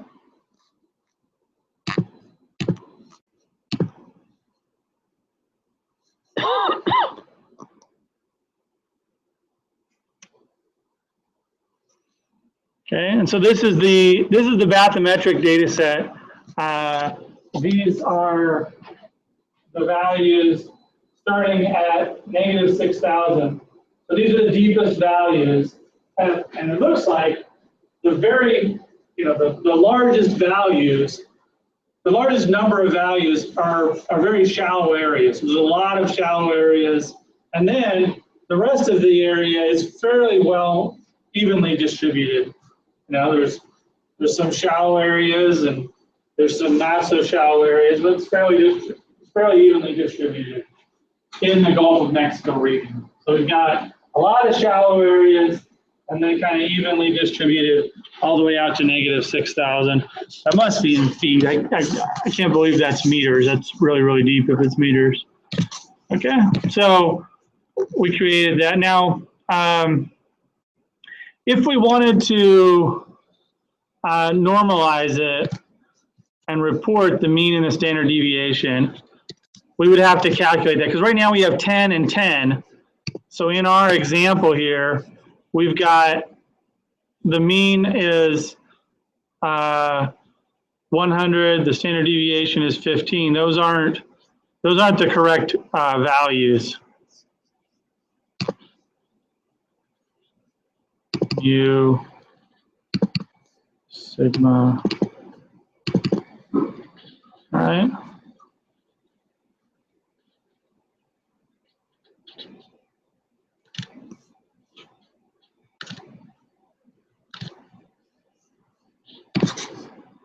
Yeah. So let's change those values.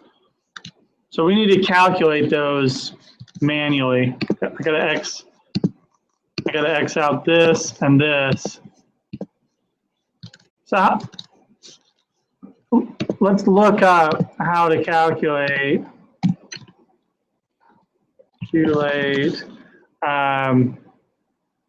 mean of array Python. NumPy.mean. Pretty easy. So the mu could just be NumPy or it's NP, so we imported it as NP up here. Yep. NP.mean, and then we give it the array, which is X. So sigma is the standard deviation, so it's going to be NP dot, I think it's STD. NumPy.std, X is the standard deviation. And now we can just go like this.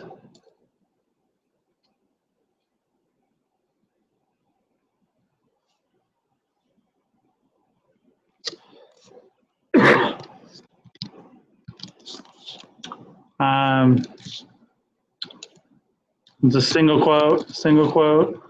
So we can feed it, let's feed it the mu and the standard deviation here is plus sigma.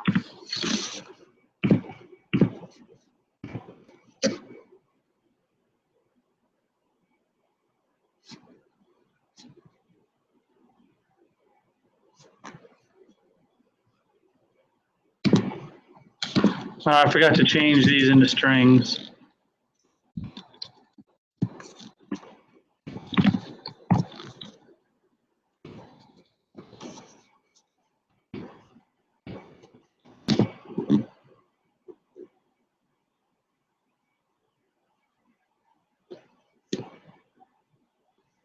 All right, so now we've got the mean value reported and the standard deviation value reported for our histogram. So the average depth, that's what it's saying, is almost negative 2,000 or 2,000 feet below sea level.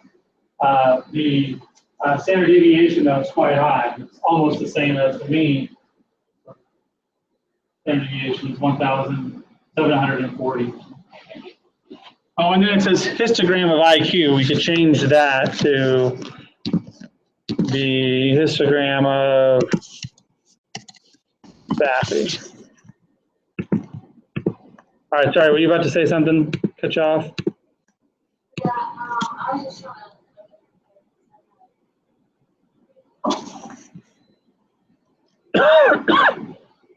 Yeah, just tell me if you want me to scroll up or down. it was just that last year that, I didn't see it for a second. You might not do it. Okay. Tell me when you. I think it's actually just a load. So I you loading this last Instagram for like several minutes. Oh, it took several minutes to load. Yeah, maybe. All right, so that's creating a histogram of raster data. So to change this to, I have a problem with the STR, the string key okay, at the bottom. yeah, so this part right here, Yeah, what's it say? it doesn't even look really weird, it just has it highlighted. Okay, do you have the plus signs? Yeah, I forgot the plus sign. Okay.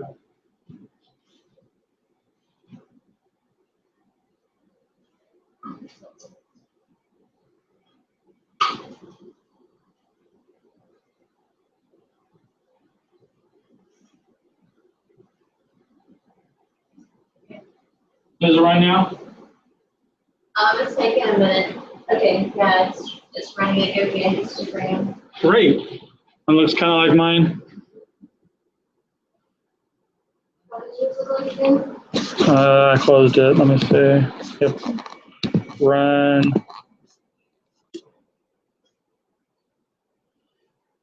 Looks like this right there. Mine has a dashed line through, like, showing this address. Yeah, so maybe because I took out the line of code. Let me look at the original, the normalizing line of code. Let me put that back in and see if it looks the same.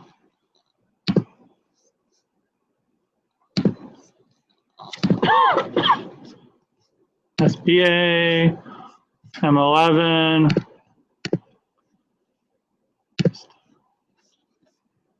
I took out this line.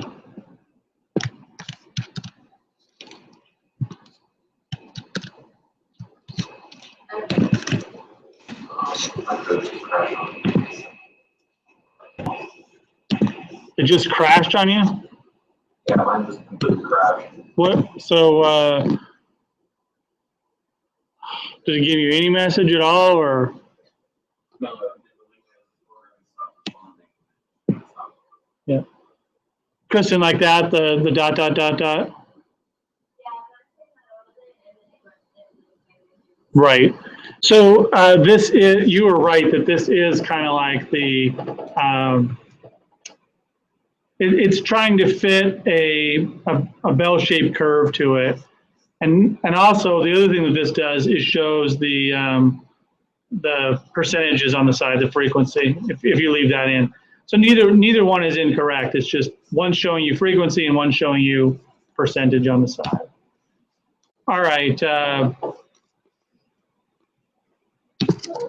I don't know, Bryce, why it would do that. It just ran for a little while and said that. yeah. Okay. You can bring it back up though, right? Can you bring Python back up? Yeah, it hadn't saved where I was changing it, so it just, I'm catching back up. Sorry, what was that? I was editing the code when it crashed, and Oh, okay. several lines I worked on, so. Okay, so you're catching back up. I can just leave it right here for a second.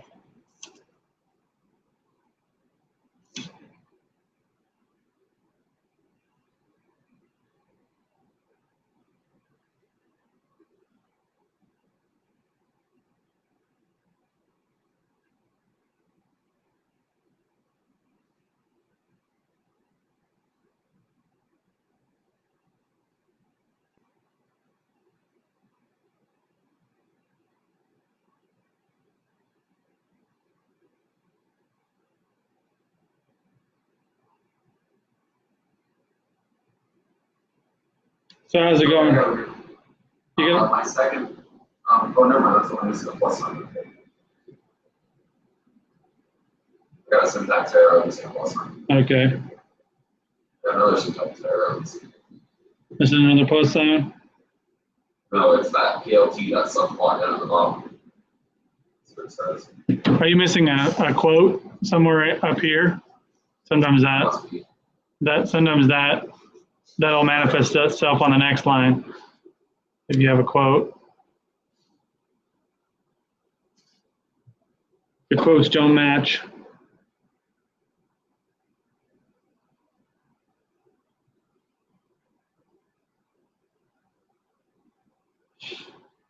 All right, so we can go ahead and leave this here. We can look and see what's causing that. What's that? Did you figure it out? I think I got it. Okay. That was just close. Okay. Enough bracket somewhere. A bracket somewhere, parenthesis maybe. So, but this is just an example. This isn't actually the lab yet. So now I'm going to go up and say File, Save As, and I'm going to change this from a histo example to 2016 Raber 11 1 instead of 11 2. Okay. So now I'm going to modify this so that instead of the Bathy array, all this part, I'm going to say, get, I'll put a quote here. I'm going to say, get stats from vector data set and make array. And then I'm going to say vector stats. So that's going to be my array. Now this isn't going to run yet because I haven't created vector stats yet, but that's what I'm going to do. I'm going to create that data set. And how am I going to create that data set? Well, that's what we're going to talk about. Other than that, there's nothing really to change here except for instead of Bathy, I'm going to say histogram of shape statistics.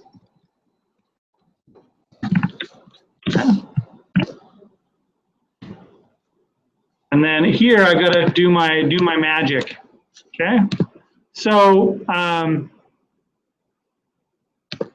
what we're going to do here is I got to see if I have that lab up and which lab was that where we calculated the shape statistics? Was that way back like lab 5 or was it?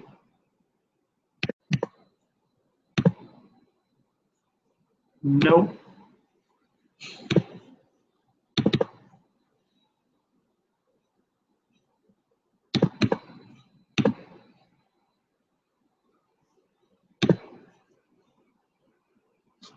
All right, I'm going to look on the web page because that'll be easier. So that's this one. Maybe it was 4. That early? No, it was.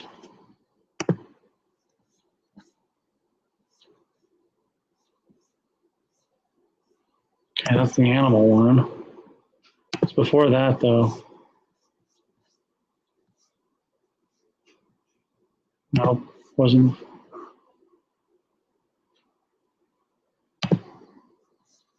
Yep, okay, week 8. Looks like, yep, week 8. All right, I don't even know if most of the labs I try to leave something for you all to finish. So let's see.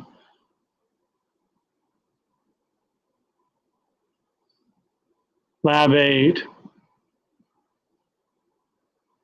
Well, that was.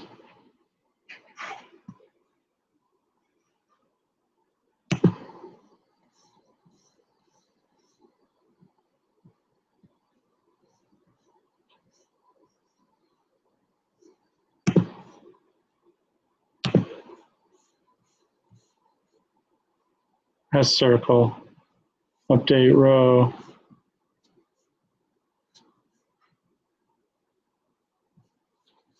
Let's see if this,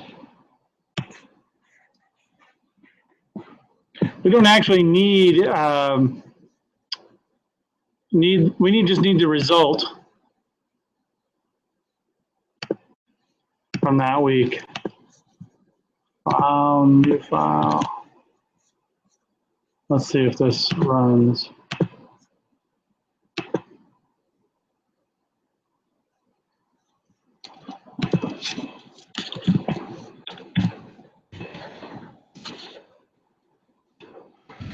Oops.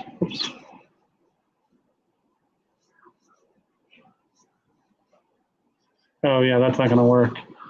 There. I'm going to save this as. Actually, I have it open. Let me get it. File, open. I'll go to week 8, SPA week 8, and that would be this one.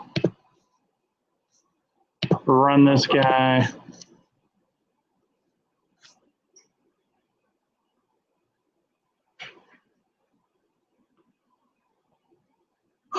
Yep. Okay, so that's working. Let's make sure that this was finished, because it looks like we updated the rows and everything in this version.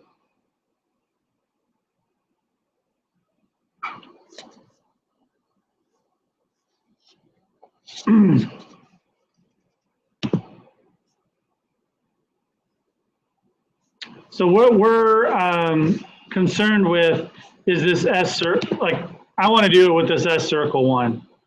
The S circle one is the one that compares it to a circle of the same size. That's what pretty sure. Or maybe it's C circle. We'll see when it opens.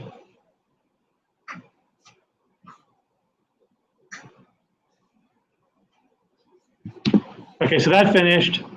So I'm going to look at this in ARC catalog, make sure that I copied over. So it's called ctemp city10.shape.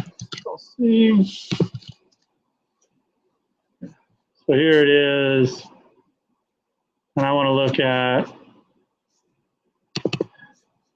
the table. So I've got those extra. So this range from 0.2 to 0.99. This is range from 0.9 to 0.96. I don't suppose, it might be neat to look at both histograms. So we'll do one and then look at the other. Okay, so these two values are the ones that we want to look at. This is the data set that we want to look at. So I have it as ctemp city10 copy.shape. So what we need to do is we need to go into ArcPy, and we need to read through this data set and create an array of this column or of this column, whatever column. We need to create an array of the column that we want. Okay, so let's put some pseudocode in there.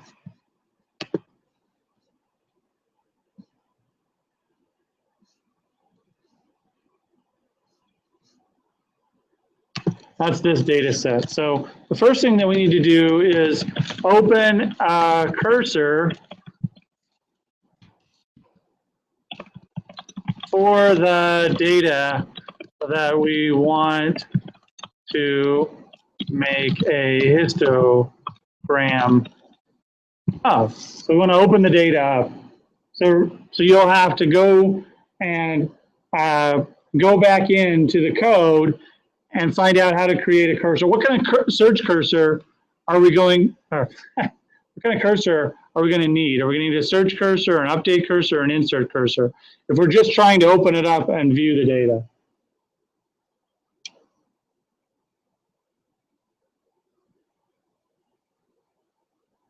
Search cursor? Yeah, so we're going to create a search cursor on this data set. Okay, this cities 10 copy data set. Okay, we're going to create a search cursor, and we could limit it. We could say we want all the fields, but we could limit it to just the 2 fields that we want, whatever we want. Okay, so that's what we had to do. Okay, so then we need to loop,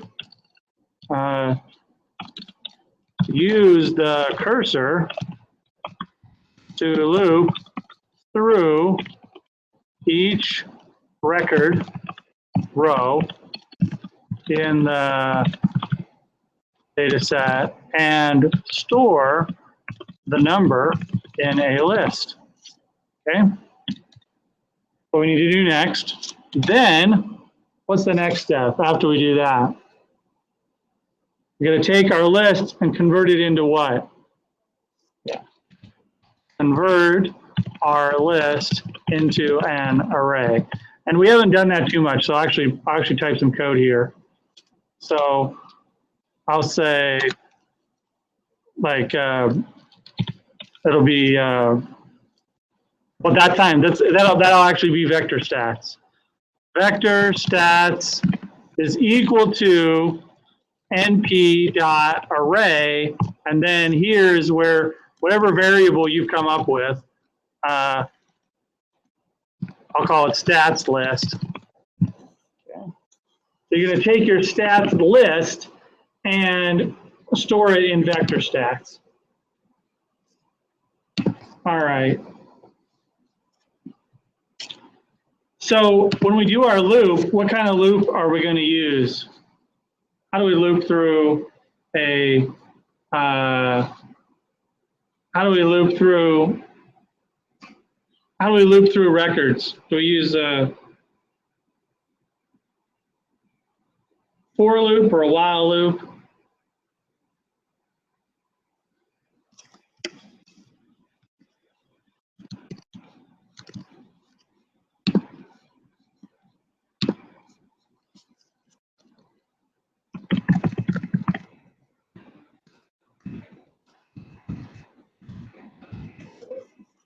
Yeah. So we're doing something like this. Okay. So this snippet right here, we could put right here. We could use a while loop. In fact, there's an example of using a while loop right here. Okay. But it's more code to use a while loop.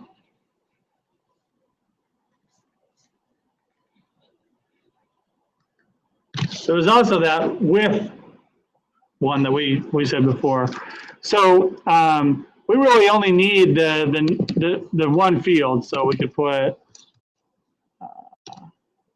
what's the name of the field that we want to use? Well, we could use we can do both of these. Let's say we want to do circle first. It looks like it's all caps. So circle, spell circle, right? I spelled it the same way as there. What would go here? Put an R in front because I always like putting R's in front. What goes here? What's this the path to? Yep.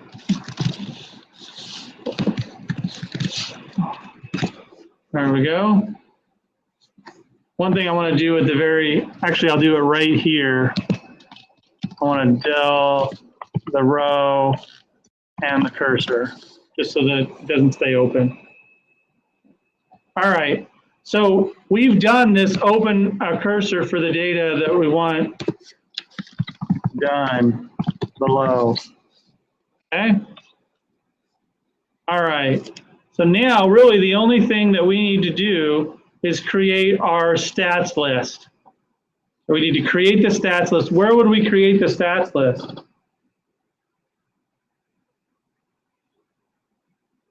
What type of data type do you envision this stats list as being? I kind of gave you a hint in the name of the variable.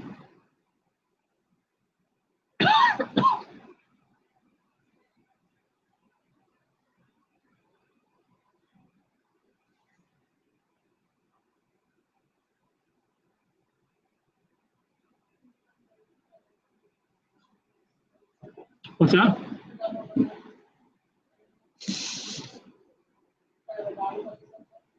Right, they're going to be the values in the circle, but in order to create this variable right here, the stats list variable, we're going to feed it into an array. It's got to be a sequence of some sort. What type of sequence should it be? That's gonna be a list, right? It's going to be a list, right? So what should I type? What should I type to make a list, to create a list? Make a list and then put equal signs and put brackets. Yes, right, but it's going to be empty at first because every time through the loop, it's going to get a new value. So how do I create just a plain old empty list? So we Good, exactly. That's great. Now, where would I put that?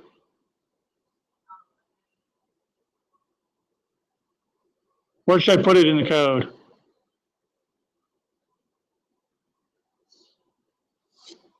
Before the loop starts. Before the loop starts, exactly. Now, why would I put it there before the loop starts? Oops.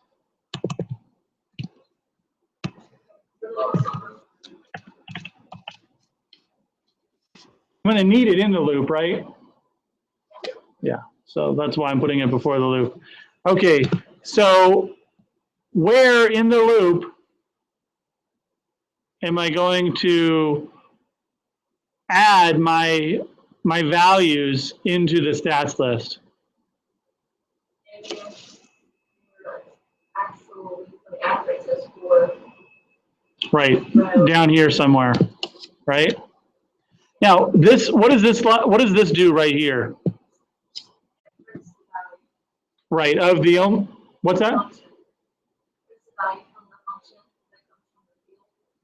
Right, so in this case, it's going to print what value? These values, right? So the first time through, it's going to print that, then that. These are the things that we want to add to the list. So we're going to say something like stats list is, actually, what's the command to add an item to a list? That is right. Append. And what do we want to append?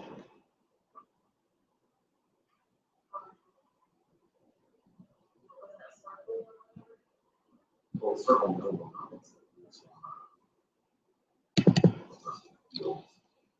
We just want one field at a time here.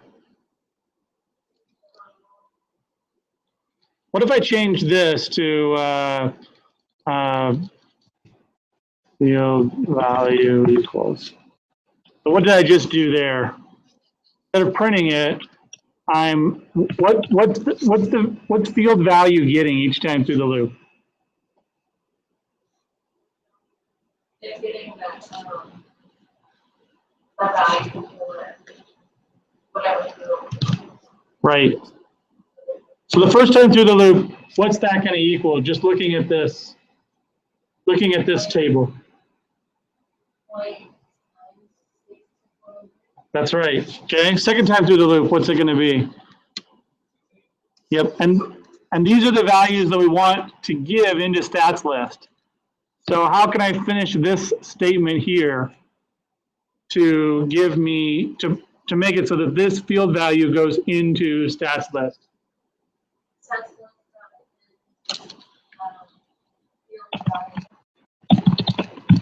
Yep. All right. So now this code should actually run. I mean, it's pretty much that simple. If you don't have the data set, no, sorry. It's not going to run until I uncomment out. Oh, sorry, what were you about to say? The raw city data was in week 8. Yeah.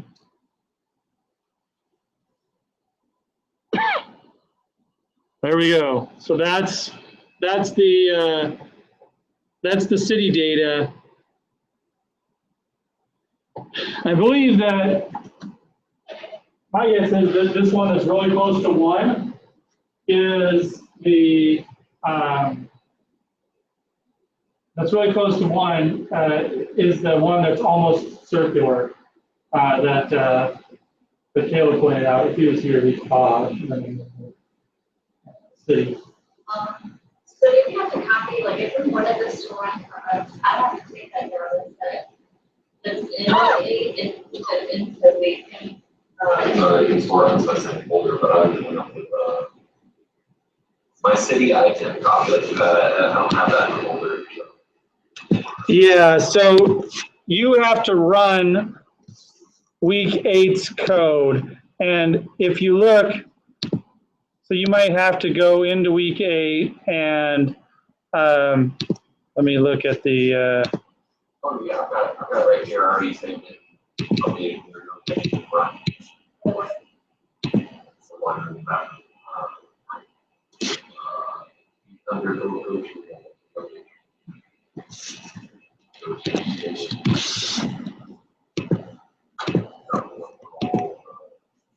It's called week 8 lab student or something. That's the one I ran.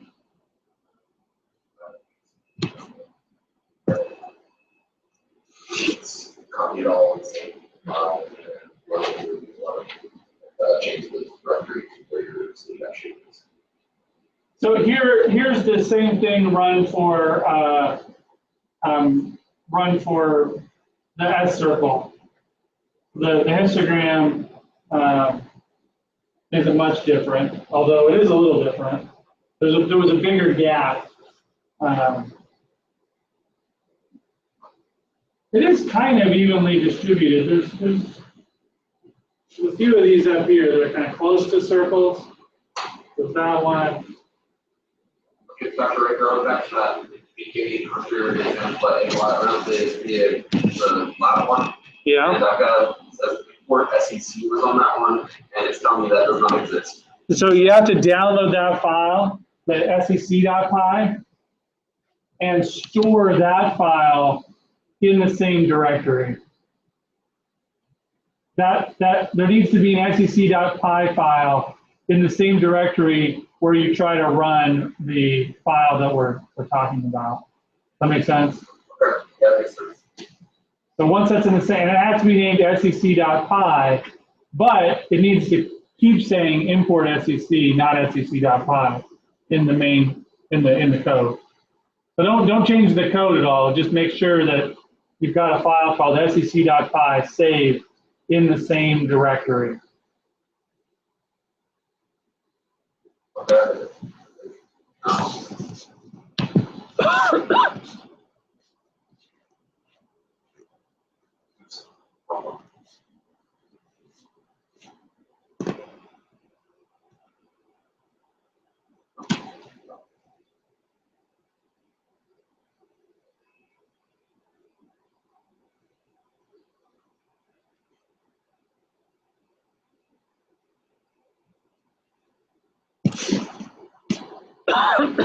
I could just upload this city I.10_copy.shape if you like as well.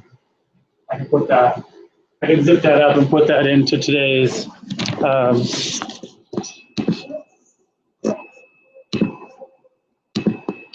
me see that. I can put that in today's.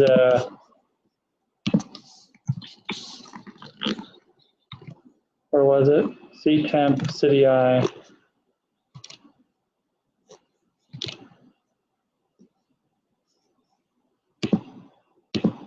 I'm going to close our catalog. City I-10, what's it called? City I-10 copy. So it's all these guys.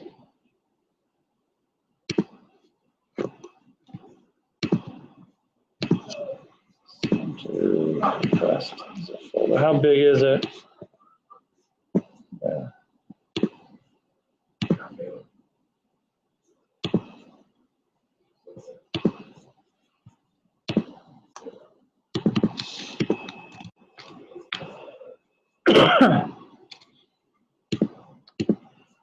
Okay.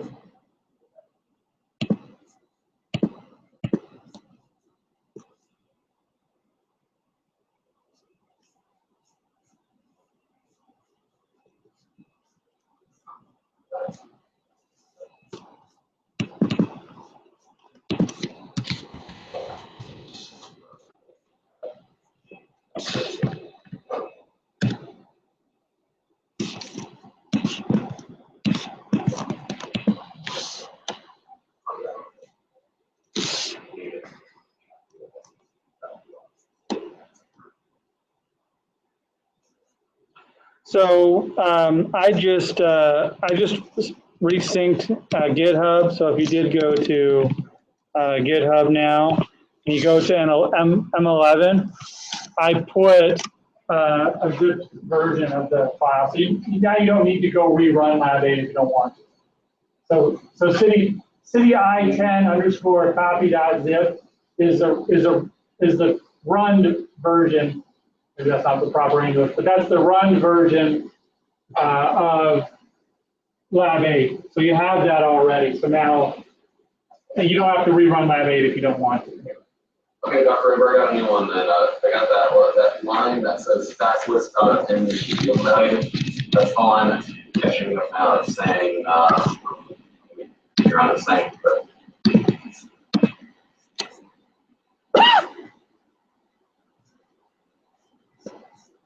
So that's this one? Yes, that list in field view. It says, list object has no attribute.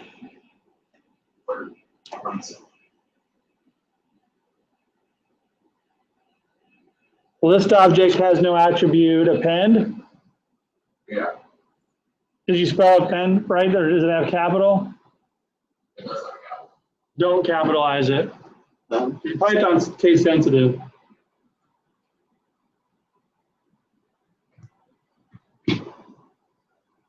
Okay.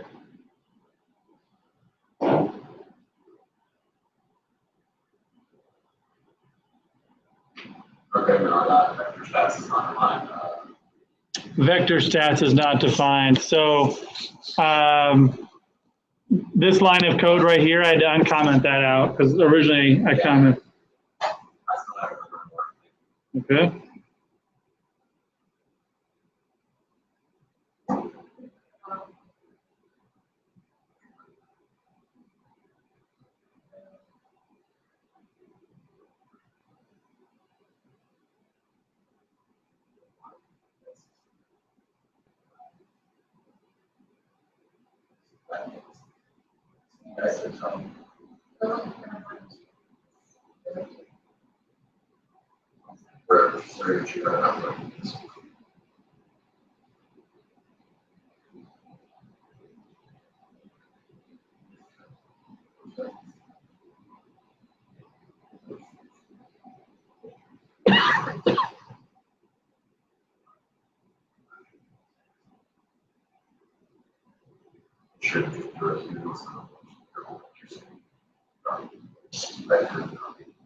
So is it running for you, Bryce?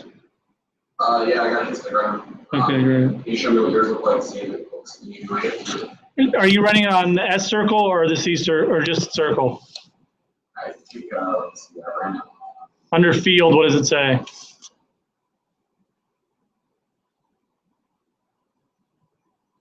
It's line circle. Okay, so I'll delete that and run mine on circle. And so what do all these numbers here represent, by the way, that show up?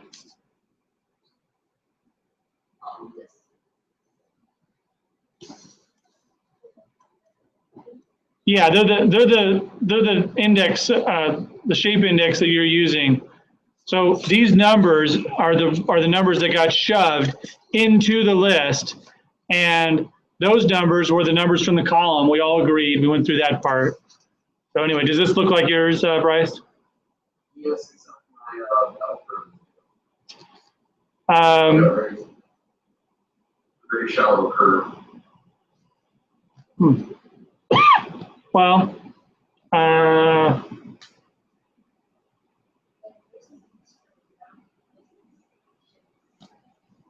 well, it's just, so you probably have some other difference down here, but, or not down here. You probably have some, oh, go ahead. My probability, the histogram looks the same, we have the same shape, except my my y-axis is much lower than others. Yeah, so you're probably missing this because, so I deleted this originally, but then Kristen said, mine doesn't look like yours. And so I added it back in and said, now does it look like yours? But now it doesn't look like yours. So it's probably this, see this line right here? Either take it out or put it in. If you take it out, it uses it's the raw frequency values. If you leave it in, it gives you percentage values. Yeah, so you see this axis right here? This is percentage if I leave it in. If I take it out, it's the raw frequency values. So now when I run this, it'll look like the one you did it before, and the numbers will represent the actual count. So in this case, what this is saying, why doesn't this go away? Go away. What this is saying is that, like, for this histogram, this looks like it's like 6. So there are 6 that have a value in there. Looks like there's only one value over here, an outlier. So if I go back, so that's what that line does. It normalizes it. It's saying, you know, do you want to normalize it? 1 is yes, 0 is no. So I could also put in 0, do the same thing. But anyway, now if I run this again, X that out before it tries to make it again. Otherwise, it's gonna give me that error. But anyway.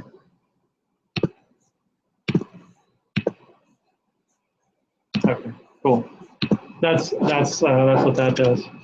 All right, so this week we ended up doing all the labs together instead of leaving much for you all to do individually. But you know, spending extra time brushing up on some of the basic Python syntax that'll be on the exam, and you know, working on any other labs or stuff that you need to finish up. Does anybody have any questions?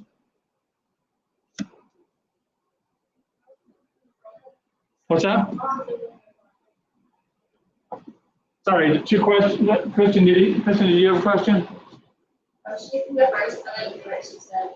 Okay, she asked about the project, and yeah, so there's the syllabus still requires a project.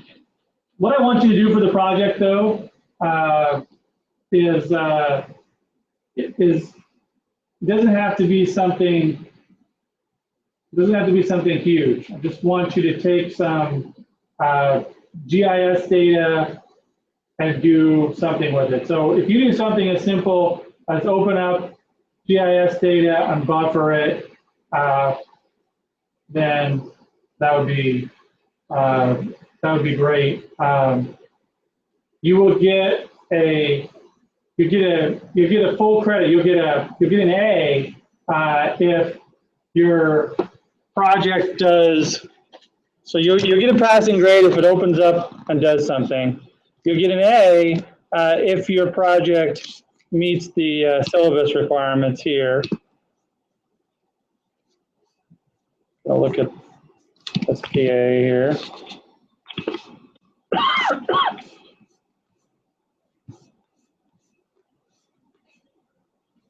Okay, so you get an A if your project implements branching, looping, and at least 2 different GIS tools. So if your project just takes some GIS data and demonstrates that you know how to use Python, you'll get a C. If your program uses branching or looping and 1 tool or any combination of at least 2 of these things, you get a B. If it does all of those things, you'll get an A. Okay? And undergraduates, just turn in a short 2-paragraph summary of what your tool does. Now, when I say tool, we're going to change it so it doesn't actually have to be an ARC toolbox tool unless you want it to be. Okay? All right. Graduates are responsible for turning in a term paper along with their tool. This doesn't need to be very long. Okay, maybe maybe a couple pages is all it needs to be. Don't make it longer than 10 pages. Don't make that. Okay. Don't make it longer than 10 pages. And what I want you to do is describe the need, the background. Just make it a little bit beefier than what the undergraduates are responsible for. Okay.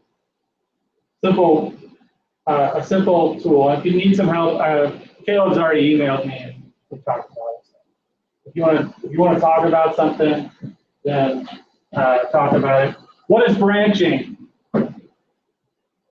That's a fancy word for what kind of statement? If-then statement. Exactly. So if you have an if-then statement, you can check that off. You get it. Okay. What's looping means that there's a for statement or a while statement in your code somewhere. Okay. If you got that, you can check it off. You did that as part of the project. 2 different GIS tools means that it runs 2 different tools in our toolbox. So it basically executes arcpy dot something.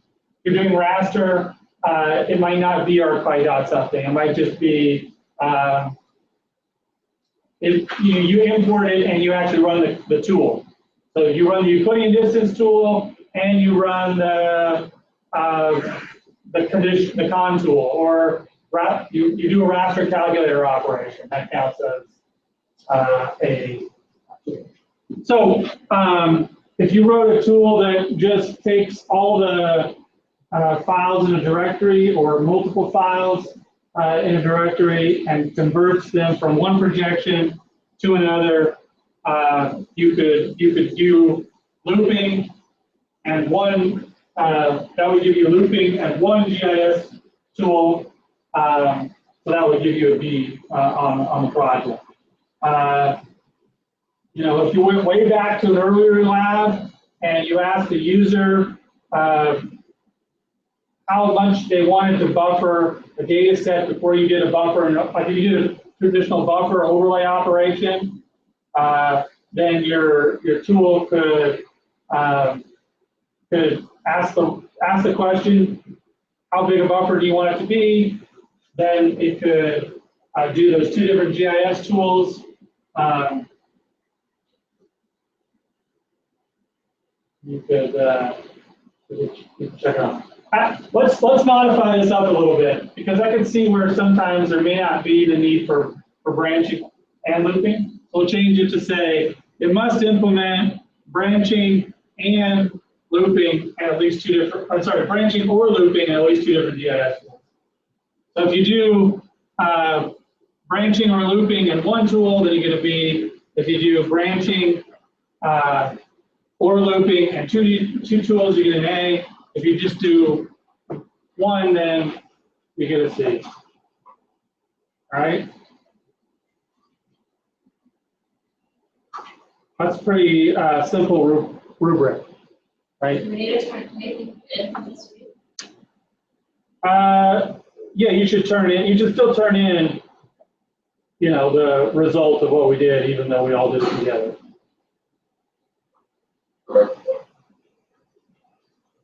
So this will be kind of like, I'm sure that not all of you have started this, or maybe not any of you started this. So maybe this will be like the last for this week. So this is due, what do I say, May 5th? Let me see if I can make it any later than that. April, May, so next Tuesday is May 3rd, right? Yeah. Yeah, so I can actually push this back to May 12th. Let's say May 11th, so I have time to, there's only 4 of you, so May 12th is fine. I think, when are finals for regular classes? All this week, right? So yeah, May 12th should be fine. That'll give you enough time to start something, to make some mistakes, perhaps email me or contact me. We'll do some help session next Tuesday on the 3rd. And then, you know, receive some feedback and hopefully finish up something by the 12th. Okay? So there's only 4 of you, and Caleb's already started, already asked a few questions. Well, it'll probably be pretty easy to get everybody's questions answered and turn in something successful. All right? Any other questions? That was a great question. Thanks for asking about that. So that was Nicole's question. Did you have a question, Kristen? What was Nicole's question? I didn't hear it. Nicole's question was she asked about the project. So I talked about it. Okay. All right. Do y'all have any questions? We won't present them though this time. I think I had that as a thing. Nope, we didn't have that. So we're not gonna present them like we did before.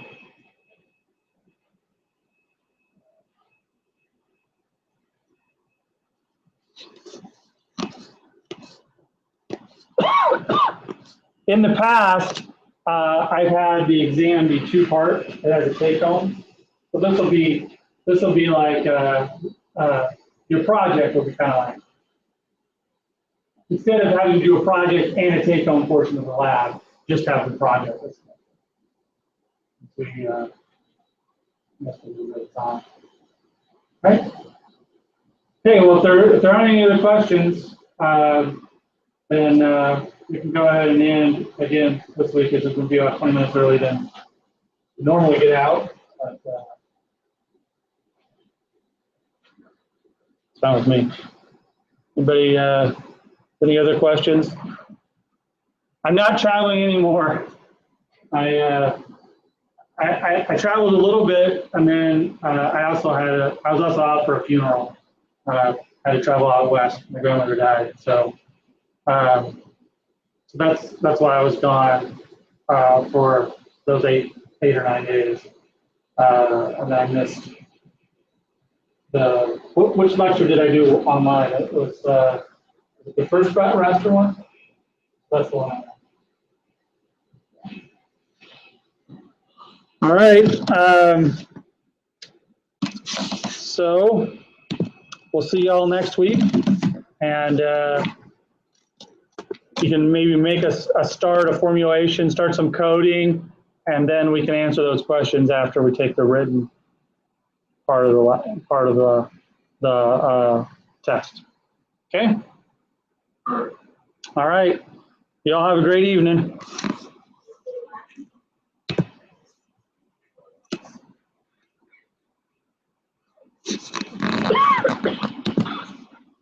All right. Just going to sign this thing off.